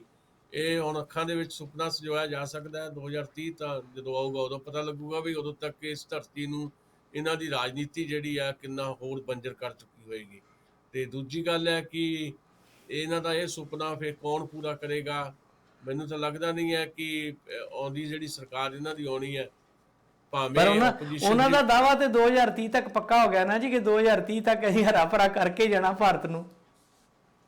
ਆਓ ਇਹ ਵੀ ਕਹਿ ਰਹੇ ਸੀ ਆਪਣੇ ਸੁਖਬੀਰ ਬਾਦਲ ਵੀ, ਜਦੋਂ ਪਿਛਲੀ ਵਾਰੀ ਸਰਕਾਰ ਸੀ, ਵੀ ਅਸੀਂ 25 ਸਾਲ ਤੱਕ ਨਹੀਂ ਜਾਂਦੇ ਕਿਤੇ ਵੀ, ਇੱਥੇ ਰਵਾਂਗੇ। ਤਾਂ ਦਾਅਵੇ ਤਾਂ ਹਰੇਕ ਦੇ ਹੁੰਦੇ ਆ ਤੇ ਦਾਅਵੇ ਹਕੀਕੀ ਰੂਪ ਕਿੱਦਾਂ ਲੈਣਗੇ ਇਹ ਤਾਂ ਵਕਤ ਹੀ ਦੱਸੇਗਾ। ਹਾਲ ਫਿਲਹਾਲ ਤਾਂ ਉਹ ਬਹੁਤ ਵੱਡੇ ਸੰਕਟ ਚੋਂ ਗੁਜ਼ਰ ਰਹੇ ਨੇ ਨਰਿੰਦਰ ਮੋਦੀ, ਉਹ ਆਪਣੀ ਪਾਰਟੀ ਜਿਹੜੀ ਆ ਉਹਨਾਂ ਦੀ ਭਾਰਤੀ ਜਨਤਾ ਪਾਰਟੀ ਤੇ ਉਹਨਾਂ ਦੀ ਜਿਹੜੀ ਪੋਲੀਟੀਕਲ ਮਦਰ ਹੈ ਆਰਐਸਐਸ, ਉਹਨਾਂ ਦੀ ਸਥਿਤੀ ਜਿਹੜੀ ਇਸ ਕਿਸਮ ਦੀ ਦਿਖਾਈ ਦੇ ਰਹੀ ਹੈ ਕਿ ਕਿੰਨੀ ਕੁ ਦੇਰ ਤੱਕ ਹੋਰ ਵਿਸ਼ਵਾਸ ਰਹਿਣਾ ਹੈ ਉਹਨਾਂ ਦਾ ਨਰਿੰਦਰ ਮੋਦੀ ਤੇ, ਇਹ ਮਸਲਾ ਖੜਾ ਹੋਇਆ ਹੋਇਆ। ਹਾਲੇ ਤਾਂ ਨਰਿੰਦਰ ਮੋਦੀ ਨੂੰ ਇਹ ਨਹੀਂ ਸਮਝ ਆ ਰਹੀ ਕਿ ਜਿਹੜੀਆਂ ਅਗਲੀਆਂ ਇਲੈਕਸ਼ਨਸ ਨੇ ਉਹਦੇ 'ਚ ਕਿੱਦਾਂ ਉਤਰਨਾ ਆ, ਕਿਉਂਕਿ ਪੋਸਟਰ ਬॉय ਤਾਂ ਆਰਐਸਐਸ ਜੋਗੀ ਆਦਿੱਤਿਆਨਾਥ ਨੂੰ ਬਣਾ ਰਹੀ ਹੈ। ਹਾਲੇ ਤਾਂ ਨਰਿੰਦਰ ਮੋਦੀ ਨੂੰ ਇਹ ਨਹੀਂ ਸਮਝ ਆ ਰਹੀ ਵੀ ਜਿਨ੍ਹਾਂ ਨੇ ਹਰਾ ਭਰਾ ਕਰਨਾ ਇਸ ਧਰਤੀ ਨੂੰ, ਉਹ ਤਾਂ ਬੈਠੇ ਆ ਦਿੱਲੀ ਦੇ ਬਾਰਡਰਾਂ ਦੇ ਉੱਤੇ, ਉਹਨਾਂ ਦੀ ਗੱਲ ਕਿੱਦਾਂ ਸੁਣੀ ਜਾਵੇ, ਕਿੱਦਾਂ ਮਸਲਾ ਹੱਲ ਕੀਤਾ ਜਾਏ। ਸੋ ਬਹੁਤ ਕੁਝ ਹੈ, ਨਰਿੰਦਰ ਮੋਦੀ ਦੇ ਸੁਪਨੇ ਆਪਣੀ ਥਾਂ ਤੇ ਹੈ, ਬਾਕੀ ਭਾਸ਼ਣਬਾਜ਼ੀ ਹੈ, ਜੁਮਲੇਬਾਜ਼ੀ ਆ, ਉਹ ਹਰ ਥਾਂ ਹੀ ਇਦਾਂ ਦੇ ਭਾਸ਼ਣ ਕਰਦੇ ਆ ਬੱਲੇ ਬੱਲੇ ਕੱਟਣ। ਵੈਸੇ ਵਿਸ਼ਵਾਸ ਤੇ ਦਸਾਂਝ ਸਾਹਿਬ ਕਿਸੇ ਲੀਡਰ ਤੇ ਵੀ ਨਹੀਂ ਰਿਹਾ, ਪਰ ਮਮਤਾ ਬੈਨਰਜੀ ਦਾ ਅੱਜ ਇੱਕ ਬਿਆਨ ਆਇਆ ਆ ਕਿ ਜਿਹੜੀ ਮੋਦੀ ਸਰਕਾਰ ਆ, ਜਿਹੜਾ ਇਹਦਾ ਵਤੀਰਾ ਆ, ਜਿਸ ਤਰੀਕੇ ਨਾਲ ਇਹ ਚੱਲ ਰਹੀ ਆ, ਉਹਦਾ ਸੀਨ, ਸ਼ਬਦ ਪੰਜਾਬੀ ਦਾ ਸ਼ਾਇਦ ਹਿੰਦੀ ਦਾ ਸ਼ਬਦ ਹੈ, ਵਤੀਰੇ ਕਰਕੇ ਜਿਹੜਾ ਦੇਸ਼ ਆ ਪੂਰਾ ਕਸ਼ਟ ਭੋਗ ਰਿਹਾ ਆ। ਤੇ ਕਿਸਾਨਾਂ ਦੇ ਹੱਕ 'ਚ ਉਹਨਾਂ ਨੇ ਗੱਲ ਕੀਤੀ ਆ ਕਿ ਕਿਸਾਨ ਜਿਹੜੇ ਆ ਇਹ ਸਾਡੇ ਸਮਾਜ ਦੀ ਰੀੜ੍ਹ ਦੀ ਹੱਡੀ ਆ ਤੇ ਉਹਨਾਂ ਦੀ ਭਲਾਈ ਵਾਸਤੇ ਮੈਂ ਲੜਨ ਲਈ ਹਮੇਸ਼ਾ ਵਚਨਬੱਧ ਹੈ, ਉਹਨਾਂ ਨੇ ਕਿਹਾ।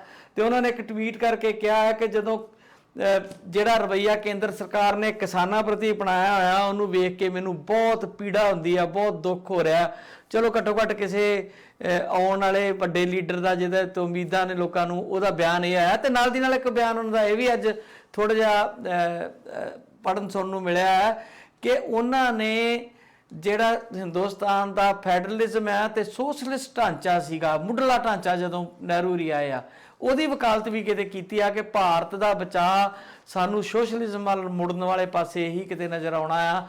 ਮਮਤਾ ਬੈਨਰਜੀ ਨੇ ਬੰਗਾਲ ਦੇ ਲੋਕਾਂ ਨੂੰ ਨਵੀਂ ਉਮੀਦ ਦਿੱਤੀ ਆ ਜਿਹੜੀ ਕਾਮਰੇਡ ਪੂਰੀ ਨਹੀਂ ਕਰ ਸਕੇ, ਸ਼ਾਇਦ ਉਹ ਸੋਸ਼ਲਿਜ਼ਮ ਵਾਲੇ ਪਾਸੇ ਨੂੰ ਲਿਜਾਣਾ ਚਾਹ ਰਹੇ ਹੋਣ।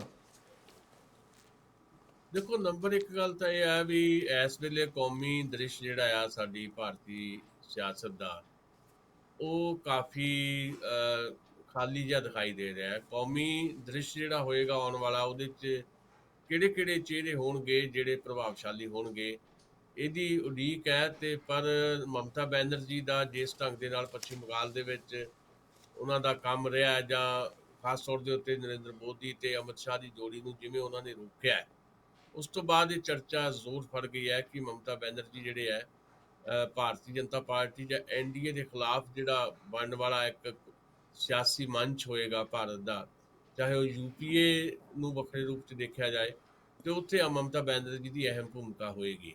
ਇਹ ਚਰਚਾ ਵੀ ਚੱਲੀ ਆ ਵੀ ਸ਼ਾਇਦ ਯੂਪੀਏ ਦੀ ਚੇਅਰਪਰਸਨ ਦੇ ਤੌਰ ਤੇ ਮਮਤਾ ਬੈਨਰਜੀ ਨੂੰ ਲਿਆਂਦਾ ਜਾਏਗਾ।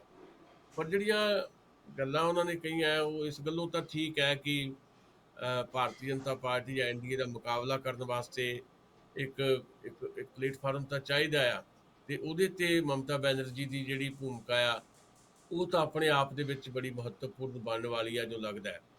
ਪਰ ਕਿਉਂਕਿ ਭਾਰਤ ਦਾ ਜਿਹੜਾ ਜਿਹੜਾ ਜਨਮਾਨਸ ਹੈ, ਉਹਨੂੰ ਅਸਲ ਦੇ ਵਿੱਚ ਨਾ, ਮੈਂ ਅੱਗੇ ਵੀ ਕਿਤੇ ਕਿਹਾ ਹੋਣਾ ਵੀ ਉਹਨੂੰ ਕੋਈ ਐਦਾਂ ਦਾ ਲੀਡਰ ਚਾਹੀਦਾ ਆ ਜਿਹਦੀ ਗੱਲ ਸਮਝ ਆਵੇ ਭਾਰਤ ਦੇ ਆਮ ਬੰਦੇ ਨੂੰ, ਹੈ ਨਾ। ਤੇ ਉਹ ਜਿਹੜਾ ਲੈਂਗੁਏਜ ਦਾ ਮਸਲਾ ਆਪਣੇ ਥਾਂ ਦੇ ਉੱਤੇ ਹੁੰਦਾ। ਤੇ ਮਮਤਾ ਬੈਨਰਜੀ ਵੈਸੇ ਇਹ ਨਹੀਂ ਹੈ ਕਿ ਉਹ ਬੜੇ ਫਾਇਰ ਬ੍ਰਾਂਡ ਲੀਡਰ ਦੇ ਤੌਰ ਤੇ ਜਾਣੇ ਜਾਂਦੇ ਆ, ਪਰ ਜਿਵੇਂ ਨਰਿੰਦਰ ਮੋਦੀ ਹੈ, ਉਹ ਜਿਸ ਤਰ੍ਹਾਂ ਉਹ ਗੱਲਾਂ ਕਰਦਾ ਹੈ ਜਾਂ ਜਿਵੇਂ ਵੀ ਉਹ ਲੋਕਾਂ ਨੂੰ ਪਛਾੜ ਲੈਂਦਾ ਆ, ਇਸ ਤਰ੍ਹਾਂ ਦੇ ਗੱਲਕਾਰ ਬੰਦੇ ਦੀ ਜ਼ਿਆਦਾ ਜ਼ਰੂਰਤ ਆ ਓਪੋਜੀਸ਼ਨ 'ਚ ਵੀ ਬਰਾਬਰ, ਉਹਦੇ ਬਰਾਬਰ। ਉਹਦੀ ਕਿਤੇ ਨਾ ਕਿਤੇ ਮੈਨੂੰ ਫਿਰ ਵੀ ਕਮੀ ਲੱਗਦੀ ਹੈ। ਬਾਕੀ ਮਮਤਾ ਬੈਨਰਜੀ ਤੇ ਜੇ ਕਿਹਾ ਵੀ ਸਮਾਜਵਾਦ ਜਿਹੜਾ ਉਹੀ ਅਸਲੀ ਰਸਤਾ ਹੈ, ਤੇ ਮੈਨੂੰ ਹੈਰਾਨੀ ਵੀ ਹੁੰਦੀ ਹੈ ਥੋੜ੍ਹੀ ਜਿਹੀ ਇਹ ਵੀ ਉਹਨਾਂ ਨੇ ਕਿਸ ਐਂਗਲ ਤੋਂ ਇਹ ਸਾਰੀ ਗੱਲ ਕਹੀ ਹੈ। ਤੇ ਕਮਿਊਨਿਸਟ ਕੀ ਨਹੀਂ ਕਰ ਸਕੇ ਪੱਛਮੀ ਬੰਗਾਲ ਦੇ ਵਿੱਚ, ਜਾਂ ਮਮਤਾ ਬੈਨਰਜੀ ਨੇ ਉਹਨਾਂ ਦੇ ਮੁਕਾਬਲੇ ਕਿਹੜਾ ਨਵਾਂ ਮਾਡਲ ਸਥਾਪਿਤ ਕਰ ਦਿੱਤਾ ਹੈ ਪੱਛਮੀ ਬੰਗਾਲ ਦੇ ਵਿੱਚ, ਇਹਦਾ ਵੀ ਕੋਈ ਅਤਾ ਪਤਾ ਨਹੀਂ ਹੈ। ਚਲੋ ਘੱਟੋ ਘੱਟ ਖੱਬੇ ਮੋਰਚੇ ਦੀ ਸਰਕਾਰ ਭਵਿੱਖ 'ਚ ਕਰਨਾ ਚਾਹੁੰਦੇ ਨੇ, ਉਹ ਭਵਿੱਖ 'ਚ ਕਰਨਾ ਚਾਹੁੰਦੇ ਨੇ, ਕਰ ਦਿੱਤਾ ਨਹੀਂ ਜੀ।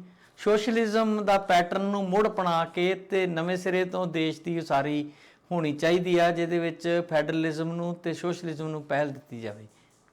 ਚੰਗੀ ਗੱਲ ਹੈ ਜੇ ਉਹਨਾਂ ਨੇ ਇਹ ਗੱਲ ਕਹੀ ਆ, ਪਰ ਇਹ ਗੱਲ ਲਫ਼ਜ਼ਾਂ 'ਚ ਨਹੀਂ ਰਹਿਣੀ ਚਾਹੀਦੀ, ਜ਼ਮੀਨ ਤੇ ਵੀ ਉਤਰਨੀ ਚਾਹੀਦੀ ਹੈ ਕਿ ਆਪਣਾ ਉਹ ਪਾਰਟੀ ਪ੍ਰੋਗਰਾਮ ਚੁਣੋ। ਕਾਂਗਰਸ ਦਾ ਜਿਹੜਾ ਪਾਰਟੀ ਪ੍ਰੋਗਰਾਮ ਉਹਨੂੰ ਇਸ ਢੰਗ ਨਾਲ ਡਿਜ਼ਾਈਨ ਕਰਨ ਵਾਲੇ ਆ, ਇਹ ਸਵਾਲ ਰਹੇਗਾ, ਜਾਂ ਸਿਰਫ ਇੱਕ ਮਤਲਬ ਬਿਆਨ ਦੇ ਤੌਰ ਤੇ ਇਹਨੂੰ ਦੇਖ ਸਕਦੇ ਹਾਂ ਅਸੀਂ, ਜਾਂ ਭਾਸ਼ਣ ਦੇ ਤੌਰ ਤੇ ਦੇਖ ਸਕਦੇ ਹਾਂ। ਕਿਉਂਕਿ ਜੇ ਇਹ ਮਾਡਲ ਜਿਹੜਾ ਹੈ ਸੋਸ਼ਲਿਜ਼ਮ ਦਾ, ਉਹਦੇ ਵਾਸਤੇ ਤਾਂ ਤੁਹਾਨੂੰ ਆਪਣੀ ਟੋਟਲ ਜਿਹੜੀ ਪਾਲਿਸੀ ਜਿਹੜੀ ਆ ਬਦਲਣੀ ਪਏਗੀ।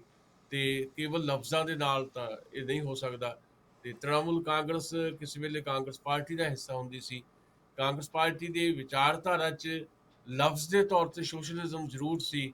ਨਹਿਰੂ ਹੋਰਾਂ ਦੀ ਵਿਚਾਰਧਾਰਾ ਦੇ ਵਿੱਚ ਸੋਸ਼ਲਿਜ਼ਮ ਜਾਂ ਸਮਾਜਵਾਦ ਉਹਨਾਂ ਦੀ ਵੋਕੈਬਲਰੀ ਦਾ ਹਿੱਸਾ ਤਾਂ ਜ਼ਰੂਰ ਸੀ, ਪਰ ਉਹਨੂੰ ਇੰਪਲੀਮੈਂਟ ਜ਼ਮੀਨੀ ਪੱਧਰ ਤੇ ਤਾਂ ਨਾ ਨਹਿਰੂ ਹੋਰਾਂ ਨੇ ਕੀਤਾ, ਨਾ ਉਹਨਾਂ ਦੀ ਕਾਂਗਰਸ ਪਾਰਟੀ ਨੇ ਕੀਤਾ। ਸੋ ਇਸ ਕਰਕੇ ਲਫ਼ਜ਼ਾਂ 'ਚ ਉਲਝਣ ਦੀ ਥਾਂ ਦੇ ਉੱਤੇ ਪ੍ਰੈਕਟੀਕਲੀ ਜੇ ਉਹ ਚੀਜ਼ਾਂ ਸਾਡੇ ਸਾਹਮਣੇ ਆਉਣ ਤਾਂ ਹੀ ਸ਼ਾਇਦ ਅਸੀਂ ਬਿਹਤਰ ਮਹਿਸੂਸ ਕਰ ਸਕਾਂਗੇ। ਦਸਾਂਝ ਸਾਹਿਬ, ਜਿਹੜਾ ਕਿਸਾਨ ਅੰਦੋਲਨ ਚੱਲ ਰਿਹਾ, ਇਹਨੇ ਧਿਆਨ ਜਿਹੜਾ ਆ ਜਿੰਨੇ ਜਿਹੜੇ ਆਰਥਿਕ ਮਾਰ ਉਹਨਾਂ ਦਾ ਤੇ ਖਿੱਚਿਆ ਹੀ ਆ, ਬਾਕੀ ਵੀ ਕਿਤੇ ਨਾ ਕਿਤੇ ਚਰਚਾ 'ਚ ਜਿਹੜੇ ਕਿਸਾਨ ਅੰਦੋਲਨ ਹੈ ਕਿਸ ਤਰੀਕੇ ਆ ਜਾਂਦਾ ਆ। ਹੁਣ ਇੱਕ ਮੈਂ ਦੇਖ ਰਿਹਾ ਕਿ ਇੱਕ ਹੈਂਡਲ ਹੈ ਕੋਈ ਹਿਸਟਰੀ ਪਿਕਸ, ਉਹਨੇ ਪੁਰਾਣਾ ਇੱਕ ਜਿਹੜਾ ਮੈਗਜ਼ੀਨ ਬੰਦ ਹੋ ਗਿਆ ਧਰਮਯੁੱਗ, ਉਹਦੀ ਕਵਰ ਸਟੋਰੀ ਸੀਗੀ ਸਤੰਬਰ 1972 ਦੀ, ਉਹਨੂੰ ਦੁਬਾਰਾ ਛਾਪਿਆ ਆ, ਪੂਰਾ ਉੱਤੇ ਲਿਆਂਦਾ ਆ। ਉਹ ਕਾਫੀ ਕਹਿੰਦੇ ਪਾਪੂਲਰ ਆ, ਹਿਸਟਰੀ ਪਿਕਸ ਨਾਂ ਦਾ ਇੱਕ ਹੈਂਡਲ ਜਿਹੜਾ ਆ। ਤੇ ਉਹਦੀ ਕਵਰ ਸਟੋਰੀ ਸੀਗੀ ਪੁਰਾਣੀ ਕਿ ਅੰਨ ਪਜਾਏ ਕਿਸਾਨ ਤੇ ਭੁੱਖੋਂ ਮਰੇ ਕਿਸਾਨ। ਤੇ ਉਹਦੇ ਵਿੱਚ ਕਿਸਾਨ ਦੀ ਦੁਰਦਸ਼ਾ ਜਿਹੜੀ ਸੀ 1972 ਵਾਲੀ ਟਾਈਟਲ ਸਟੋਰੀ ਜਿਹੜੀ ਸੀ, ਕਵਰ ਸਟੋਰੀ, ਦੁਬਾਰਾ ਜਿਹੜਾ ਉਹ ਸਾਰਿਆਂ ਦੇ ਸਾਹਮਣੇ ਲਿਆਂਦਾ ਤੇ ਮੌਜੂਦਾ ਅੰਦੋਲਨ ਨਾਲ ਜੋੜ ਕੇ ਕਿਹਾ ਆ ਕਿ ਜਿਹੜਾ ਕਿਸਾਨ ਅੰਦੋਲਨ ਚੱਲ ਰਿਹਾ, ਇਹ ਤੋਂ ਵੱਡੀਆਂ ਉਮੀਦਾਂ ਨੇ ਕਿ ਇਹ ਜਿਹੜੀ ਕੋਈ ਨਵੀਂ ਦਿਸ਼ਾ ਜਿਹੜਾ ਉਹ ਦੇ ਸਕੇਗਾ। ਧਰਮਯੁੱਗ ਬਹੁਤ ਵੱਡਾ ਪਰਚਾ ਹੋਇਆ ਕਰਦਾ ਸੀ ਹਿੰਦੀ ਦਾ, ਤੇ ਉਹ ਬੰਦ ਹੋ ਗਿਆ ਬਦਕਿਸਮਤੀ ਦੇ ਨਾਲ। ਤੇ ਉਹਦੇ 'ਚ ਕਈ ਵਾਰੀ ਕਵਰ ਸਟੋਰੀਜ਼ ਇਸ ਤਰ੍ਹਾਂ ਦੀਆਂ ਲੱਗਿਆ ਕਰਦੀਆਂ ਸੀ। ਹੁਣ 1972 ਦੀ ਕਵਰ ਸਟੋਰੀ ਜਿਹੜੀ ਹੈ ਉਹ ਫਿਰ ਤੋਂ ਸਾਡੇ ਸਾਹਮਣੇ ਆਈ ਹੈ, ਜੇ ਲਿਆਂਦੀ ਗਈ ਹੈ। ਤੇ ਜ਼ਰੂਰ ਤੁਸੀਂ ਇਸ ਗੱਲ ਦਾ ਅੰਦਾਜ਼ਾ ਕਰ ਸਕਦੇ ਹੋ ਕਿ 1972 ਦੇ ਵਿੱਚ ਵੀ ਜਿਹੜਾ ਭਾਰਤ ਦਾ ਕਿਸਾਨ ਸੀ ਉਹਦੀ ਹਾਲਤ ਕੀ ਸੀ।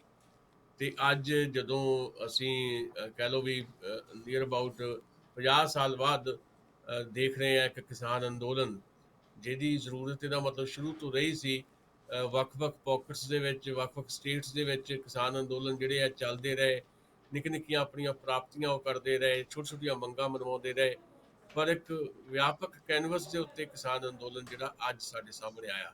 ਸੋ ਇਹ ਵੀ ਅਚਨਚੇਤ ਵਰਤਾਰਾ ਨਹੀਂ ਹੈ। ਜਿੱਦਾਂ ਮੈਂ ਸਮਝਦਾ ਕਿ ਇਹਦੇ ਪਿੱਛੇ ਉਹ 1972 ਜਾਂ ਉਸ ਤੋਂ ਪਹਿਲਾਂ ਦੀ ਵੀ ਇੱਕ ਜ਼ਮੀਨ ਕੰਮ ਕਰ ਰਹੀ ਹੈ। ਲਗਾਤਾਰ ਜਿਸ ਢੰਗ ਦੇ ਨਾਲ ਭਾਰਤ ਦੀ ਜਿਹੜੀ ਐਗਰੀਕਲਚਰ ਹੈ ਜਾਂ ਜਿਹੜੀ ਖੇਤੀ ਹੈ, ਇਹਨੂੰ ਤਬਾਹ ਕਰਨ ਦੀਆਂ ਸਾਜ਼ਿਸ਼ਾਂ ਰਚੀਆਂ ਗਈਆਂ। ਜਿਵੇਂ ਗ੍ਰੀਨ ਰੈਵੋਲੂਸ਼ਨ ਜਿਹੜਾ ਆਉਂਦਾ ਆ ਤੇ ਉਸ ਤੋਂ ਬਾਅਦ ਨਵੇਂ ਸੰਕਟ ਸਾਡੇ ਸਾਹਮਣੇ ਪੈਦਾ ਹੁੰਦੇ ਆ, ਤੇ ਇਹ ਚੀਜ਼ਾਂ ਨਾਲ ਦੀ ਨਾਲ ਜਿੱਦਾਂ ਲਾਗਤ ਵੱਧਦੀ ਗਈ ਤੇ ਜਿਣਸ ਜਿਹੜੀ ਆ ਉਹਦੀ ਕੀਮਤ ਲਗਾਤਾਰ ਉਸ ਢੰਗ ਨਾਲ ਨਹੀਂ ਮਿਲੀ। ਕਿਸਾਨ ਨੂੰ ਆਰਥਿਕ ਤੌਰ ਦੇ ਉੱਤੇ ਬਿਲਕੁਲ ਹੀ ਇਸ ਢੰਗ ਦੇ ਨਾਲ ਉਹਨੂੰ ਤੰਗ ਕਰ ਦਿੱਤਾ ਗਿਆ ਕਿ ਉਹ ਜ਼ਮੀਨ ਤੋਂ ਬਾਹਰ, ਯਾਨੀ ਆਪਣੀ ਜ਼ਮੀਨ ਛੱਡ ਕੇ ਬਾਹਰ ਨਿਕਲਣ ਦੀ ਜਿਹੜੀ ਕੋਸ਼ਿਸ਼ ਕਰਦਾ ਹੈ। ਘਾਟੇ ਬੰਦਾ ਸੌਦਾ ਕਹਿ ਕੇ ਸਾਡੇ ਪੋਲੀਟੀਸ਼ੀਅਨਾਂ ਨੇ 10 ਸਾਲ, ਬਾਦਲ ਸਾਹਿਬ ਪਿਛਲੇ ਜਿਹੜੇ ਲੰਘੇ ਆ ਉਹ 10 ਸਾਲ ਇਹੀ ਰਾਗ ਲਾਪੀ ਗਏ ਵੀ ਖੇਤੀ ਤਾਂ ਜੀ ਘਾਟੇ ਬੰਦਾ ਸੌਦਾ ਆ। ਇਹ ਸਾਰੀ ਇਸ ਪਿਛੋਕੜ ਦੇ ਵਿੱਚੋਂ ਕਿਸਾਨ ਅੰਦੋਲਨ ਨਿਕਲਿਆ, ਤੇ ਕਿਸਾਨ ਅੰਦੋਲਨ ਨੇ ਆਪਣਾ ਜਿਹੜਾ ਕੈਨਵਸ ਹੈ ਉਹ ਜਨ ਅੰਦੋਲਨ ਤੱਕ ਫੈਲਾ ਦਿੱਤਾ ਹੈ। ਇਸ ਕਰਕੇ ਉਮੀਦ ਪ੍ਰਗਟ ਕੀਤੀ ਜਾ ਰਹੀ ਹੈ ਕਿ ਜ਼ਰੂਰ ਇਸ ਅੰਦੋਲਨ ਨੇ ਜਿਹੜਾ ਆ ਆਉਣ ਵਾਲਾ ਜਿਹੜਾ ਭਾਰਤ ਹੈ ਉਹਦਾ ਚਿਹਰਾ ਬਦਲਣਾ ਹੈ। ਤੇ ਇਸ ਅੰਦੋਲਨ ਨੇ ਆਉਣ ਵਾਲੇ ਭਾਰਤ ਦੇ ਵਿੱਚ ਜਿਹੜਾ ਬਹੁਤ ਭਵਿੱਖ ਦੇ ਵਿੱਚ ਜਿਹੜੇ ਅੰਦੋਲਨ ਉੱਠਣੇ ਆ ਉਹਨਾਂ ਲਈ ਇੱਕ ਪੁਲ ਦੇ ਤੌਰ ਤੇ ਵੀ ਕੰਮ ਕੀਤਾ ਹੈ। ਸੋ ਇਹਦੀ ਜਿਹੜੀ ਹਿਸਟੋਰੀਕਲ ਜਿਹੜੀ ਮਹੱਤਤਾ ਹੈ ਉਹਨੂੰ ਅਣਦੇਖਿਆ ਨਹੀਂ ਕੀਤਾ ਜਾ ਸਕਦਾ, ਨਜ਼ਰਅੰਦਾਜ਼ ਨਹੀਂ ਕੀਤਾ ਜਾ ਸਕਦਾ। ਸਰਕਾਰ ਨਜ਼ਰਅੰਦਾਜ਼ ਕਰ ਰਹੀ ਹੈ। ਜੇ ਸਰਕਾਰ ਨਜ਼ਰਅੰਦਾਜ਼ ਕਰ ਰਹੀ ਹੈ, ਅਣਡਿੱਠ ਕਰ ਰਹੀ ਹੈ ਜਾਂ ਢੀਠਤਾਈ ਦਿਖਾ ਰਹੀ ਹੈ ਤਾਂ ਇਹਦਾ ਨੁਕਸਾਨ ਸਰਕਾਰ ਨੂੰ ਹੋਣਾ ਹੈ। ਜਨ ਅੰਦੋਲਨ ਜਿਹੜੇ ਆਉਣ ਵਾਲੇ ਸਮੇਂ ਦੇ ਵਿੱਚ ਕਿਸਾਨ ਅੰਦੋਲਨ ਨੇ ਇਹ ਪ੍ਰੇਰਣਾ ਦੇ ਦਿੱਤੀ ਹੈ ਕਿ ਹੋਰ ਵੱਡੇ ਪੱਧਰ ਦੇ ਉੱਤੇ ਸਾਡੇ ਸਾਹਮਣੇ ਆਉਣ। ਦਸਾਂਝ ਸਾਹਿਬ, ਰਾਮ ਮੰਦਿਰ ਦੀ ਭੂਮੀ ਵਾਲੀ ਜਿਹੜਾ ਮਸਲਾ ਉਹ ਅਸੀਂ ਖਬਰ ਲਗਭਗ ਕਵਰ ਕਰ ਚੁੱਕੇ ਹਾਂ। ਪਹਿਲੇ ਭਾਗ ਦੇ ਵਿੱਚ ਉਹਨੂੰ ਆਪਾਂ ਦੁਹਰਾਉਂਦੇ ਨਹੀਂ ਗਏ, ਪਰ ਇੱਕ ਖਬਰ ਜਿਹੜੀ ਆ ਰਾਮ ਵਿਲਾਸ ਪਾਸਵਾਨ ਦੇ ਬੇਟੇ ਚਿਰਾਗ ਪਾਸਵਾਨ ਦੀ ਪਾਰਟੀ ਦਾ ਭੋਗ ਪਾਤਾ ਜੀ ਇਹਨਾਂ ਨੇ ਰਲ ਮਿਲ ਕੇ। ਨਿਤਿਸ਼ ਕੁਮਾਰ ਨੇ ਤੇ ਬੀਜੇਪੀ ਨੇ ਜਿਹੜੀ ਸਿਆਸੀ ਗੇਮ ਖੇਡੀ ਸੀਗੀ, ਜਿਸ ਤਰੀਕੇ ਨਾਲ ਨਿਤਿਸ਼ ਕੁਮਾਰ ਦੇ ਖਿਲਾਫ ਕੈਂਡੀਡੇਟ ਉਹਦੇ ਕੋਲ ਖੜੇ ਕਰਾਏ ਗਏ ਤੇ ਹੁਣ ਉਹਦੀ ਪੌੜੀ ਖਿੱਚ ਲਈ, ਉਹਦੇ ਚਾਚੇ ਨੇ ਬਗਾਵਤ ਕਰਤੀ ਆ ਤੇ ਉਹ 6 ਚੋਂ 5 ਲੈ ਕੇ ਲਾਂਭੇ ਹੋ ਗਿਆ। ਮੈਨੂੰ ਲੱਗਦਾ ਚਿਰਾਗ ਪਾਸਵਾਨ ਦਾ ਜਿਹੜੀ ਉਹਦਾ ਵਾਰਸ ਬਣਨਾ ਚਾਹ ਰਿਹਾ ਸੀਗਾ ਰਾਮ ਵਿਲਾਸ ਪਾਸਵਾਨ ਦਾ, ਜਿਹਨੂੰ ਕਿਸੇ ਜ਼ਮਾਨੇ 'ਚ ਹਿੰਦੁਸਤਾਨ 'ਚ ਸਭ ਤੋਂ ਵੱਧ ਵੋਟਾਂ ਲੈ ਕੇ ਲੋਕਾਂ ਜਿਤਾਇਆ ਸੀਗਾ ਔਰ ਇੱਕ ਦਲਿਤ ਚਿਹਰਾ ਬਣ ਕੇ ਆਇਆ ਸੀ, ਪਰ ਬੜਾ ਵੱਡਾ ਉਹ ਵੀ ਮਤਲਬ ਸੌਦੇਬਾਜ਼ ਵਿਅਕਤੀ ਨਿਕਲਿਆ ਸੀਗਾ ਤੇ ਉਹਦੀ ਪਾਰਟੀ ਦਾ ਵੀ ਲਗਭਗ ਭੋਗ ਪੈ ਗਿਆ ਜੀ। ਚਿਰਾਗ ਪਾਸਵਾਨ ਇਕੱਲਾ ਰਹਿ ਗਿਆ ਜੀ। ਉਹਦਾ ਆਪਣਾ ਚਾਚਾ ਜਿਹੜਾ ਉਹਦਾ ਨਾਂ ਸ਼ਾਇਦ ਪਾਰਸ ਹੈ, ਪਸ਼ੂਪਤੀ ਕੁਮਾਰ ਪਾਰਸ, ਉਹਨੇ 5 ਜਿਹੜੇ MP ਆਪਣੇ ਨਾਲ ਲਾ ਲਏ ਤੇ ਰਾਜ ਸਭਾ ਦੇ ਵਿੱਚ ਵੀ ਜਿਹੜਾ ਉਹਨਾਂ ਦੀ ਪਾਰਟੀ ਦਾ ਲੀਡਰ ਚਿਰਾਗ ਪਾਸਵਾਨ ਹੁੰਦਾ ਸੀ, ਉਹਦੀ ਥਾਂ ਦੇ ਉੱਤੇ ਆਪਣੇ ਆਪ ਨੂੰ ਲੀਡਰ ਦੇ ਤੌਰ ਤੇ ਪੇਸ਼ ਕਰ ਦਿੱਤਾ ਹੈ।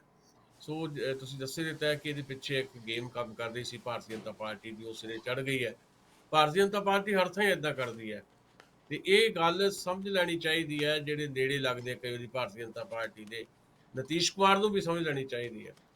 ਨਤੀਸ਼ ਕੁਮਾਰ ਲਈ ਵੀ ਬਹੁਤ ਵਾਰੀ ਦਿੱਕਤਾਂ ਪੈਦਾ ਕੀਤੀਆਂ। ਨਤੀਸ਼ ਕੁਮਾਰ ਦੀ ਉਹ ਇੱਜ਼ਤ ਤੋਂ ਵਕਾਰ ਹੁਣ ਨਹੀਂ ਹੈ, ਕੇਵਲ ਬਿਹਾਰ ਨਹੀਂ ਦੇਸ਼ ਭਰ ਦੇ ਵਿੱਚ। ਕਿਸੇ ਵੇਲੇ ਨਤੀਸ਼ ਕੁਮਾਰ ਨੂੰ ਇੱਦਾਂ ਸਮਝਿਆ ਜਾਂਦਾ ਸੀ, ਜਦੋਂ ਲਾਲੂ ਪ੍ਰਸਾਦ ਯਾਦਵ ਤੇ ਨਤੀਸ਼ ਕੁਮਾਰ ਦੇ ਇਕੱਠਿਆਂ ਹੋ ਕੇ ਪਿਛਲੀ ਇਲੈਕਸ਼ਨ ਲੜੀ, ਉਦੋਂ ਕਿਹਾ ਜਾ ਰਿਹਾ ਸੀ ਕਿ ਆਉਣ ਵਾਲਾ ਚਿਹਰਾ ਜਿਹੜਾ ਆ NDA ਦੇ ਖਿਲਾਫ, ਜਿਹੜਾ ਆ ਨਰਿੰਦਰ ਮੋਦੀ ਦੇ ਖਿਲਾਫ, ਭਾਰਤ ਦੇ ਪ੍ਰਧਾਨ ਮੰਤਰੀ ਦੇ ਕੈਂਡੀਡੇਟ ਦੇ ਤੌਰ ਤੇ ਵਿਰੋਧੀ ਪਾਰਟੀਆਂ ਦਾ, ਉਹ ਨਤੀਸ਼ ਕੁਮਾਰ ਹੋ ਸਕਦੇ ਆ। ਪਰ ਉਹਨੇ ਅਚਾਨਕ ਹੀ ਜਿਸ ਤਰ੍ਹਾਂ ਦਾ ਕੂਣੀ ਮੁੜੇ ਨੇ ਉਹ, ਤੇ ਸਾਰਾ ਕੁਝ ਛੱਡ ਛੜਾ ਕੇ ਮੁੜ ਕੇ ਭਾਰਤੀ ਜਨਤਾ ਪਾਰਟੀ ਨਾਲ ਸਾਂਝ ਪਾਈ ਤੇ ਉਹਨੇ ਉਹਨਾਂ ਦਾ ਵਕਾਰ ਜਿਹੜਾ ਬਿਲਕੁਲ ਧੁੰਦਲਾ ਕਰ ਦਿੱਤਾ ਹੈ ਤੇ ਨੁਕਸਾਨ ਵੀ ਉਹਨਾਂ ਨੂੰ ਇਹਦਾ ਬਹੁਤ ਵੱਡੇ ਪੱਧਰ ਤੇ ਉਠਾਉਣਾ ਪਏਗਾ। ਇੱਦਾਂ ਹੀ ਚਿਰਾਗ ਪਾਸਵਾਨ ਦੇ ਫਾਦਰ ਸਾਹਿਬ ਰਾਮ ਵਿਲਾਸ ਪਾਸਵਾਨ ਬਾਰੇ ਤਾਂ ਇਹ ਆਮ ਤੌਰ ਤੇ ਰਹੀ ਆ ਵੀ ਸਰਕਾਰ ਜਿਹਦੀ ਮਰਜ਼ੀ ਹੋਵੇ ਉਹਨੇ ਸੈਂਟਰ 'ਚ ਮੰਤਰੀ ਬਣਨਾ ਹੀ ਬਣਨਾ ਹੈ। ਜੇ UPA ਦੀ ਸਰਕਾਰ ਹੈ ਤਾਂ ਵੀ ਪਾਸਵਾਨ ਮੰਤਰੀ ਹੈ, ਜੇ NDA ਦੀ ਸਰਕਾਰ ਹੈ ਤਾਂ ਵੀ ਰਾਮ ਵਿਲਾਸ ਪਾਸਵਾਨ ਮੰਤਰੀ ਹੈ। ਦਲਿਤਾਂ ਦੇ ਨਾਂ ਦੇ ਉੱਤੇ ਦਲਿਤਾਂ ਦਾ ਇੱਕ ਕਿਸਮ ਦਾ ਸਿੱਧੇ ਤੌਰ ਤੇ ਸ਼ੋਸ਼ਣ ਹੈ, ਮੈਂ ਇਹਨੂੰ ਸਮਝਦਾ। ਚਿਰਾਗ ਪਾਸਵਾਨ ਨੇ ਲਗਭਗ ਉੱਦਾਂ ਦੀ ਪੋਲੀਟਿਕਸ ਹੀ ਕੀਤੀ ਆ, ਪਰ ਥੋੜੀ ਜ਼ਿੱਦ ਕੀਤੀ ਪਿਛਲੀ ਇਲੈਕਸ਼ਨ 'ਚ ਵੀ ਮੈਨੂੰ ਜ਼ਿਆਦਾ ਸੀਟਾਂ ਚਾਹੀਦੀਆਂ, ਨਹੀਂ ਮਿਲੀਆਂ, ਪਿਕ ਐਂਡ ਚੂਜ਼ ਕੀਤਾ ਉਹਨੇ ਤੇ ਹਾਰ ਗਿਆ। ਪਰ ਜਿਹੜੇ MP ਪਹਿਲਾਂ ਚੁਣੇ ਹੋਏ ਸੀ ਉਹ ਜਿਹੜੇ ਆ ਬਗਾਵਤ ਕਰਕੇ, ਬਗਾਵਤ ਨਹੀਂ, ਉਹਦੇ ਚਾਚੇ ਨੇ ਸਾਰਾ ਕੁਝ ਭਾਰਤੀ ਜਨਤਾ ਪਾਰਟੀ ਨਾਲ ਜਾਂ ਨਤੀਸ਼ ਕੁਮਾਰ ਨਾਲ ਰਲ ਕੇ ਉਹ ਸਾਰਾ ਡਰਾਮਾ ਖੇਡਿਆ ਗਿਆ ਤੇ ਚਿਰਾਗ ਪਾਸਵਾਨ ਹੁਣ ਇਕੱਲਾ, ਉਹਦੀ ਰਾਜਨੀਤੀ ਕੀ ਹੋਏਗੀ, ਕਿੱਥੇ ਜਾਏਗਾ, ਕੀ ਕਰੇਗਾ, ਕੀ ਸਿਰਫ MP ਨਾਲ ਹੋਣ ਦੇ ਨਾਲ ਹੀ ਪਾਰਟੀ ਬਚਦੀ ਹੈ ਜਾਂ ਥੱਲੇ ਤੱਕ ਜੜ੍ਹਾਂ 'ਚ ਜਿਹੜੀ ਉਹਨਾਂ ਦੀ ਪਾਰਟੀ ਲੋਕ ਜਨਸ਼ਕਤੀ ਪਾਰਟੀ, ਉਹਦੇ 'ਚ ਵੀ ਉਹਦਾ ਕਿਤੇ ਨਾ ਕਿਤੇ ਕੋਈ ਹਿੱਸਾ ਹੈ, ਉਹ ਆਉਂਦੇ ਦਿਨਾਂ 'ਚ ਪਤਾ ਲੱਗੇ। ਸਾਡੇ ਦੇਸ਼ ਦੀ ਬਦਕਿਸਮਤੀ ਇਹ ਆ ਕਿ ਜਿਹੜੇ ਲੀਡਰ ਨੇ ਜੀ, ਇਹ ਮਰਦੇ ਦਮ ਤੱਕ ਭਾਵੇਂ ਇਹਨਾਂ ਦੀ ਲੱਤਾਂ ਕਬਰਾਂ 'ਚ ਪਈਆਂ ਹੁਣ, ਜਿਵੇਂ ਬਾਦਲ ਸਾਹਿਬ ਦੀ ਗੱਲ ਕਰਦੇ ਆ, ਹੁਣ ਕੈਪਟਨ ਦਾ ਵੀ ਉਹੀ ਹਾਲ ਆ।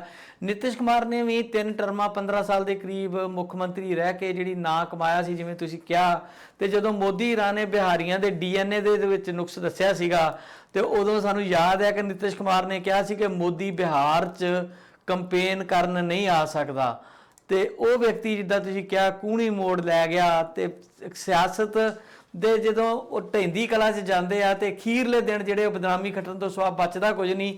ਇਹੋ ਕੁਝ ਲੱਗਦਾ ਕੈਪਟਨ ਸਾਹਿਬ ਨਾਲ ਅੱਗੇ ਚੱਲ ਕੇ ਹੋਣ ਵਾਲਾ ਆ, ਜੋ ਨਿਤਿਸ਼ ਕੁਮਾਰ ਨਾਲ ਹੋਣ ਵਾਲਾ। ਦੋਵੇਂ ਜਣੇ ਇਹ ਕਹਿ ਕੇ ਆਏ ਕਿ ਸਾਡੀ ਆਖਰੀ ਇਲੈਕਸ਼ਨ ਆ ਤੇ ਲਾਲਚ ਜਿਹੜਾ ਇਹ ਛੱਡਦੇ ਨਹੀਂ ਸਿਆਸਤਦਾਨ, ਇਹਦਾ ਕਰਕੇ ਇਹ ਸਾਰਾ ਜਿਹੜਾ ਹਾਲ ਆ ਇਹ ਹੋ ਰਿਹਾ।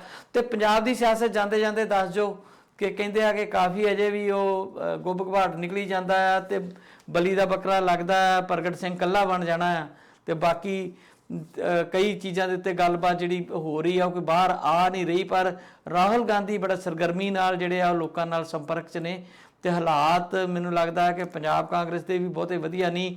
ਤੇ ਇੱਕ ਜਿਹੜਾ ਟੂ ਦੀ ਪੁਆਇੰਟ ਤੁਸੀਂ ਪ੍ਰੋਗਰਾਮ ਭੇਜਿਆ ਸਮੀਕਰਨ ਪੰਜਾਬ ਦੀ ਸਿਆਸਤ ਦੇ ਤੇ ਕਮਿਊਨਿਸਟ ਪਾਰਟੀਆਂ ਦਾ ਜੇ ਉਹਦੇ ਵਿੱਚ ਸ਼ਾਮਲ ਹੋ ਜਾਂਦੀਆਂ ਨੇ, ਜਿਹੜਾ ਗੱਠਜੋੜ ਬਣ ਰਿਹਾ ਤੇ ਉਹਨੂੰ ਤੁਸੀਂ ਕਿੱਦਾਂ ਲੈਂਦੇ ਹੋ? ਬਸ ਸੰਖੇਪ 'ਚ ਤਿੰਨੇ ਚੀਜ਼ਾਂ ਨੂੰ ਕਵਰ ਕਰ ਲਿਓ ਜੀ ਆਖਰ 'ਚ।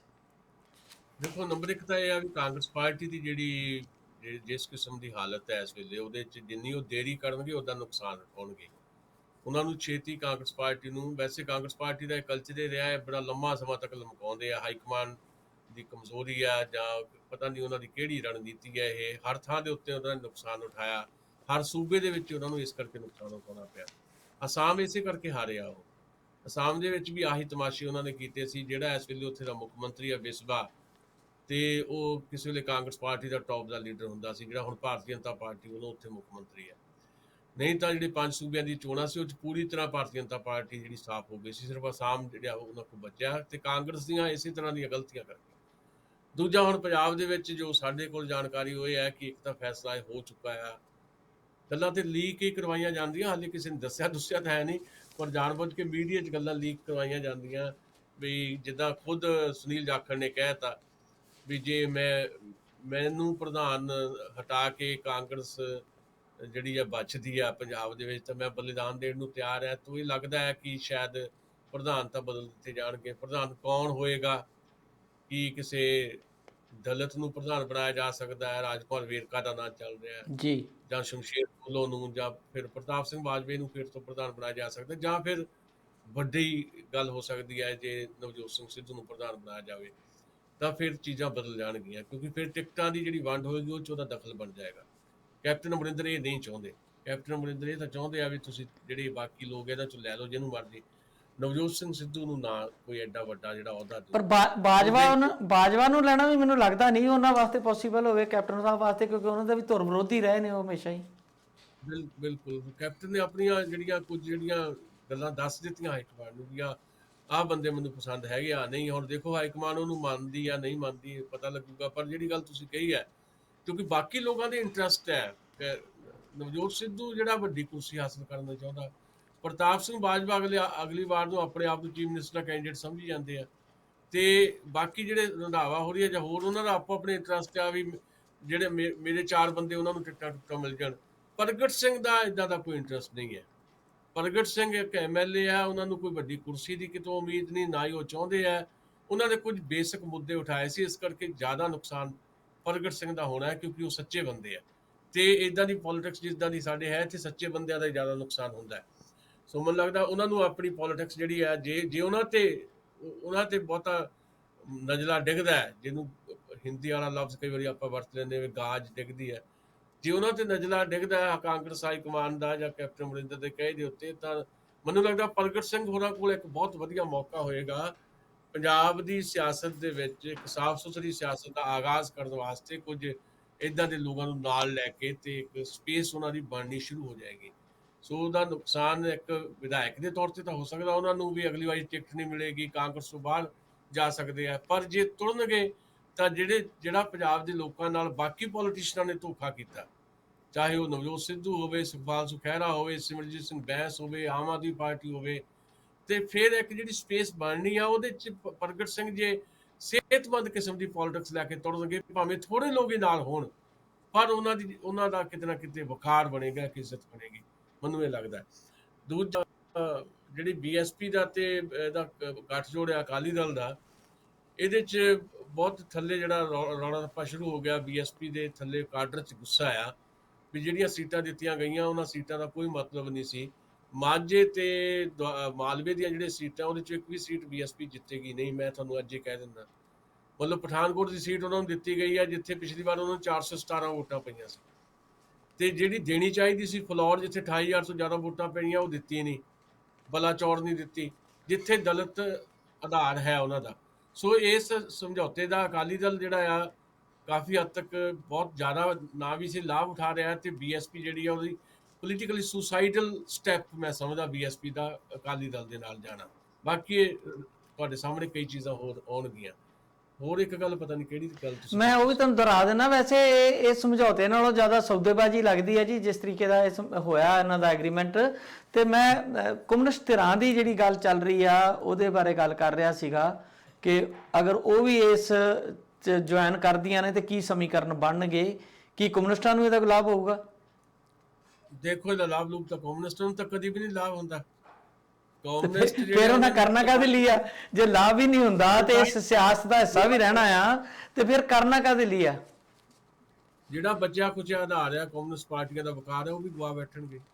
ਤੁਸੀਂ ਮੇਰੇ ਕੋਲ ਤਾਂ ਦੇਖੋ, ਤੁਸੀਂ ਸਾਰੇ ਦੇਸ਼ ਦੀ ਜਿਹੜੀ ਕਮਿਊਨਿਸਟ ਜਿਹੜੀ ਸਾਡੀ ਜਮਾਤ ਹੈ, ਜਿਹਨੂੰ ਮੈਂ ਕਈ ਵਾਰੀ ਰਵਾਇਤੀ ਕਮਿਊਨਿਸਟ ਪਾਰਟੀਆਂ ਕਹਿੰਦਾ, CPM ਤੇ CPI, ਉਹ ਜਿਸ ਮੁਕਾਮ ਤੇ ਇਸ ਵੇਲੇ, ਉਹਦਾ ਕਾਰਨ ਹੀ ਇਹ ਹੈ ਵੀ ਜਿਹਨਾਂ ਦੇ ਖਿਲਾਫ ਤੁਸੀਂ ਲੜਨਾ ਸੀ ਉਹਨਾਂ ਨਾਲ ਤੁਸੀਂ ਭਾਈਵਾਲੀਆਂ ਕੀਤੀਆਂ। ਪ੍ਰੋਗਰਾਮ 'ਚ ਸਾਫ਼ ਤੌਰ ਤੇ ਲਿਖਿਆ ਹੋਇਆ ਹੈ ਕਿ ਅਸੀਂ ਉਦੋਂ ਤੱਕ ਕਿਸੇ ਸਰਕਾਰ 'ਚ ਸ਼ਾਮਲ ਨਹੀਂ ਹੋਣਾ ਜਦੋਂ ਤੱਕ ਅਸੀਂ ਨੀਤੀਆਂ ਨੂੰ ਪ੍ਰਭਾਵਿਤ ਕਰਨ ਦੇ ਸਮਰੱਥ ਨਾ ਹੋਈਏ। ਇਹ CPI ਦੇ ਪ੍ਰੋਗਰਾਮ 'ਚ ਵੀ ਹੈ ਤੇ CPM ਦੇ ਪ੍ਰੋਗਰਾਮ 'ਚ ਵੀ ਹੈ। ਉਹਦੇ ਬਾਵਜੂਦ ਜੋਤੀ ਬਾਸੂ ਨੂੰ ਪ੍ਰਧਾਨ ਮੰਤਰੀ ਬਣਾਉਣ ਤੁਰ ਪਏ।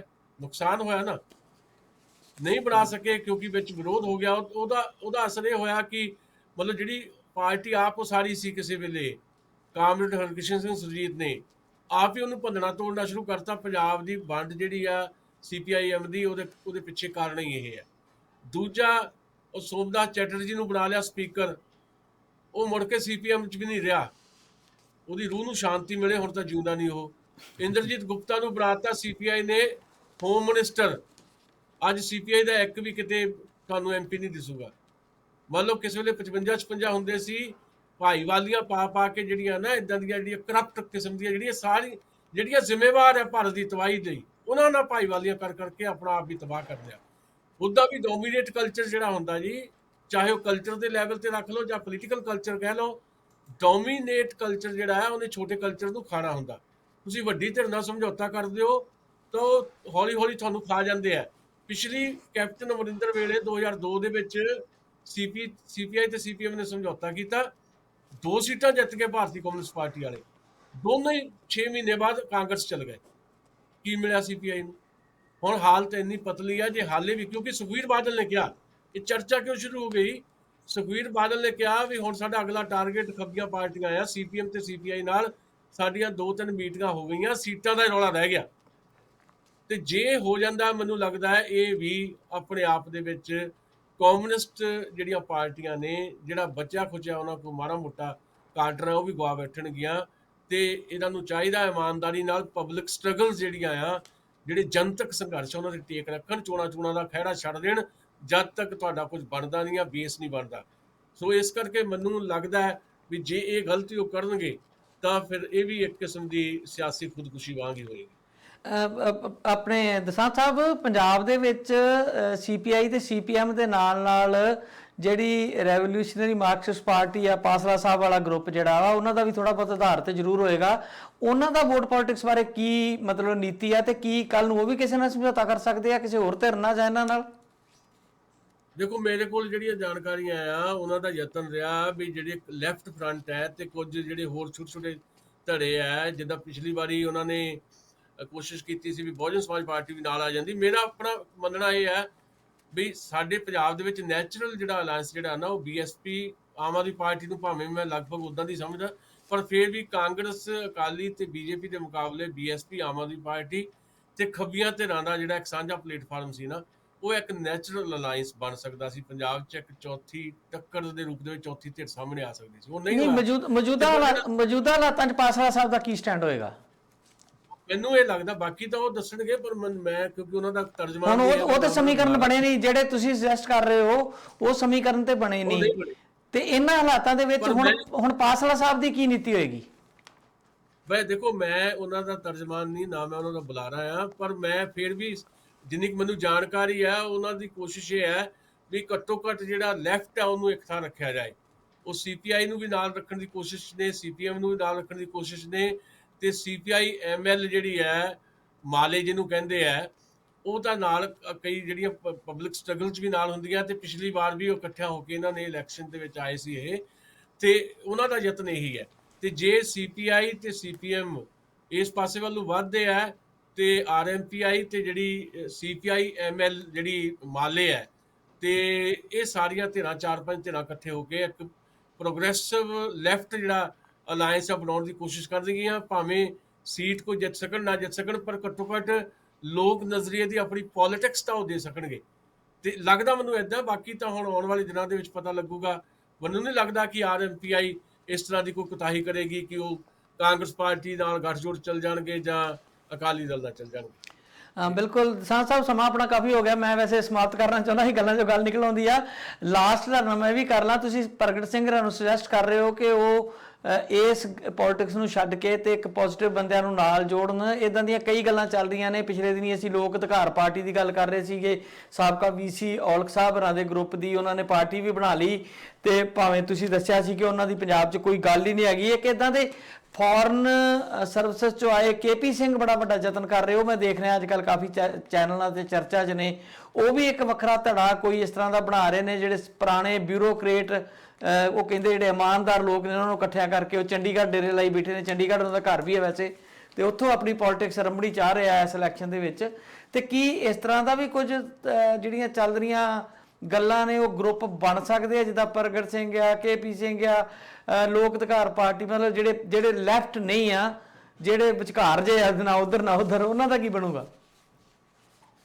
ਦੇਖੋ ਪ੍ਰਗਟ ਸਿੰਘ ਜਿਹੜੇ ਨੇ ਉਹਨਾਂ ਨੂੰ ਇਹਨਾਂ ਨਾਲ ਨਹੀਂ ਜੋੜਿਆ ਜਾ ਸਕਦਾ। ਕੱਲ ਨੂੰ ਪ੍ਰਗਟ ਸਿੰਘ ਪਤਾ ਨਹੀਂ ਹੁਣ ਕੀ ਉਹਨਾਂ ਤੇ ਕਾਂਗਰਸ ਪਾਰਟੀ ਦਾ ਕਿਸ ਤਰ੍ਹਾਂ ਦਾ ਰਵੱਈਆ ਰਹਿੰਦਾ, ਪਰ ਜੇ ਕੱਲ ਨੂੰ ਜਿੱਦਾਂ ਅਸੀਂ ਗੱਲ ਕਰ ਰਹੇ ਹਾਂ ਪ੍ਰਗਟ ਸਿੰਘ ਦੀ ਤੁਰਦੇ ਨੇ ਪੰਜਾਬ ਦੀ ਗੱਲ ਕਰਦਿਆਂ ਹੋਇਆ, ਪੰਜਾਬੀਆਂ ਦੀ ਗੱਲ ਕਰਦਿਆਂ ਹੋਇਆ, ਤੇ ਉਹਨਾਂ ਦਾ ਕਾਫਲਾ ਇਹ ਜਿਹੜੇ ਬਾਕੀ ਤੁਸੀਂ ਕੋਈ ਬਿਊਰੋਕਰੈਟਸ ਗੱਲ ਤੇ ਆਪਣੇ ਦਸਾਂਝ ਸਾਹਿਬ ਸਾਰੇ ਪੰਜਾਬ ਦੀ ਕਰਦੇ, ਜਿਹੜੇ ਧੁਰ ਪੰਜਾਬ ਦੇ ਵਿਰੋਧੀ ਉਹ ਵੀ ਪੰਜਾਬ ਦੀ ਗੱਲ ਕਰਦੇ ਆ। ਇਲੈਕਸ਼ਨ ਰਾਜਨੀਤੀ ਤੇ ਇਹੋ ਹੀ ਆ ਕਿ ਉਹ ਕਹਿੰਦੇ ਅਸੀਂ ਪੰਜਾਬ ਨਹੀਂ ਲੜ ਰਹੇ।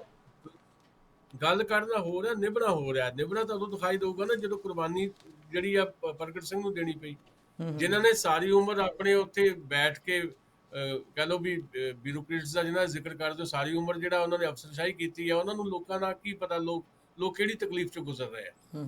ਲੋਕ ਤਾਂ ਤਕਲੀਫ ਚੋਂ ਜਿਹੜੀ ਚੋਂ ਗੁਜ਼ਰ ਰਹੇ ਆ, ਪ੍ਰਗਟ ਸਿੰਘ ਨੂੰ ਤਾਂ ਪਤਾ ਨਾ, ਆਪਣੇ ਹਲਕੇ 'ਚ ਵੀ ਜਾਂਦੇ ਨੇ, ਪੰਜਾਬ 'ਚ ਵੀ ਮੂਵ ਕਰਦੇ ਨੇ, ਤੇ ਘੱਟੋ ਘੱਟ ਆਨੈਸਟੀ ਦੇ ਨਾਲ ਆਪਣੀ ਗੱਲ ਵੀ ਰੱਖਦੇ ਨੇ, ਲਗਾਤਾਰ ਇੱਕ ਡਿਸਿਪਲਿਨ 'ਚ ਰਹਿ ਕੇ ਉਹਨਾਂ ਨੇ ਗੱਲ ਰੱਖੀ ਹੈ। ਮੇਰਾ ਮੰਨਣਾ ਇਹ ਆ ਵੀ ਜਿਹੜਾ ਪ੍ਰਗਟ ਸਿੰਘ ਹੋਰੀ ਜੇ ਕੱਲ ਨੂੰ ਕੋਈ ਏਦਾਂ ਦੀ ਮੂਵ ਬਣਦੀ ਹੈ ਤੇ ਉਹਨਾਂ ਦਾ ਕਾਫਲਾ ਜਿਹੜਾ ਆ ਉਹ ਵੱਡਾ ਹੋ ਸਕਦਾ ਹੈ ਜ਼ਮੀਨੀ ਪੱਧਰ ਦੇ ਉੱਤੇ। ਬਾਕੀ ਕਾਗਜ਼ੀ ਹੈ, ਚਾਹੇ ਔਲਖ ਸਾਹਿਬ ਨੇ ਚਾਹੇ ਕੋਈ ਹੋਰ ਹੈ, ਉਹ ਕੋਈ ਚੰਡੀਗੜ੍ਹ 'ਚ ਬੈਠ ਕੇ ਪਾਰਟੀ ਬਣਾ ਲੈਣਗੇ, ਉਹ ਵੈਬ ਜਿਹੜੇ ਕੈਮਰੇ ਜਾਂ ਸਾਡੇ ਇੱਦਾਂ ਦੇ ਚੈਨਲ ਆ ਉਹਨਾਂ 'ਚ ਮਾੜੀ ਮੋਟੀ ਇੰਟਰਵਿਊਜ਼ ਹੋ ਜਾਣਗੀਆਂ। ਲੋਕਾਂ 'ਚ ਕੀ ਉਹਨਾਂ ਦਾ, ਮੈਂ ਤਾਂ ਜਾਣਦਾ ਹੀ ਨਹੀਂ ਕੌਣ ਹੈ KP ਸਿੰਘ। ਜੇ ਲੋਕ ਜਾਣਦੇ ਹੀ ਨਹੀਂ ਵੀ ਕੌਣ ਹੈ ਤੇ ਫਿਰ ਉਹ ਕੀ ਪੰਜਾਬ ਦੀ ਕਿਹੜੀ ਬਦਲਵੀਂ ਰਾਜਨੀਤੀ ਉਹ ਲੈ ਕੇ ਆਉਣਗੇ? ਇਹ ਤਾਂ ਸਧਾਰਨ ਦੀਆਂ ਗੱਲਾਂ। ਬਾਕੀ ਜਿਹੜਾ ਅਸਲ ਦੇ ਵਿੱਚ ਜ਼ਮੀਨੀ ਪੱਧਰ ਤੇ ਕੰਮ ਹੋਣ ਵਾਲਾ ਨਾ, ਉਹਦੀ ਜ਼ਰੂਰਤ ਜਿਹੜੀ ਹੈ, ਉਹਦੇ 'ਚ ਕੁਝ ਲੋਕ ਇਕੱਠੇ ਹੋ ਕੇ ਕੰਮ ਕਰ ਸਕਦੇ ਆ, ਪਰ ਜਿਹੜੇ ਚੱਲੇ ਹੋਏ ਕਾਰਤੂਸ ਹੈ ਉਹਨਾਂ ਨੂੰ ਪਰੇ ਰੱਖਿਆ ਜਾਵੇ ਤਾਂ ਚੰਗਾ। ਮੈਂ ਜਿੱਦਾਂ ਅੱਗੇ ਕਹਿੰਦਾ ਹੁੰਦਾ, ਤਾਜ਼ੀ ਜ਼ਮੀਨ ਜਿਹੜੀ ਹੈ ਨਾ ਉਹੀ ਜ਼ਿਆਦਾ ਬਿਹਤਰ ਕਿਸਮ ਦੀ ਪ੍ਰੋਡਕਸ਼ਨ ਕੋਈ ਦੇ ਸਕਦੀ ਹੈ, ਉਹਦੇ 'ਚ ਹੀ ਜ਼ਿਆਦਾ ਕੰਮ ਕਰਨ ਦੀ ਜ਼ਰੂਰਤ ਹੈ। ਸੋ ਦਸਾਂਝ ਸਾਹਿਬ ਬਹੁਤ ਬਹੁਤ ਸ਼ੁਕਰੀਆ ਤੁਹਾਡਾ, ਧੰਨਵਾਦ। ਸਮਾਂ ਆਪਾਂ ਜ਼ਿਆਦਾ ਕਰ ਲਿਆ, ਥੋੜ੍ਹਾ ਜਿਹਾ ਗੱਲਾਂ ਬਾਤਾਂ ਤੇ ਗੱਲਾਂ ਵੀ ਕਿਹੜੀਆਂ ਅਹਿਮ ਸੀਗੀਆਂ। ਸੋ ਬਹੁਤ ਤੁਹਾਡਾ ਸ਼ੁਕਰੀਆ, ਧੰਨਵਾਦ। ਤੇ ਟੂ ਦੀ ਪੁਆਇੰਟ ਪ੍ਰੋਗਰਾਮ ਜਿਹੜਾ ਉਹਨੂੰ ਦੁਬਾਰਾ ਮੈਂ ਤੁਹਾਨੂੰ ਯਾਦ ਕਰਾਉਣਾ ਜਾਂਦਾ ਕਿ ਉਹ ਭੇਜ ਦੇਣਾ ਜ਼ਰੂਰ, ਤਾਂ ਕਿ ਅਸੀਂ ਉਹਦੀ ਵੀ ਗੱਲਬਾਤ ਕਰ ਸਕੀਏ। ਧੰਨਵਾਦ ਜੀ, ਮਿਹਰਬਾਨੀ, ਸ਼ੁਕਰੀਆ।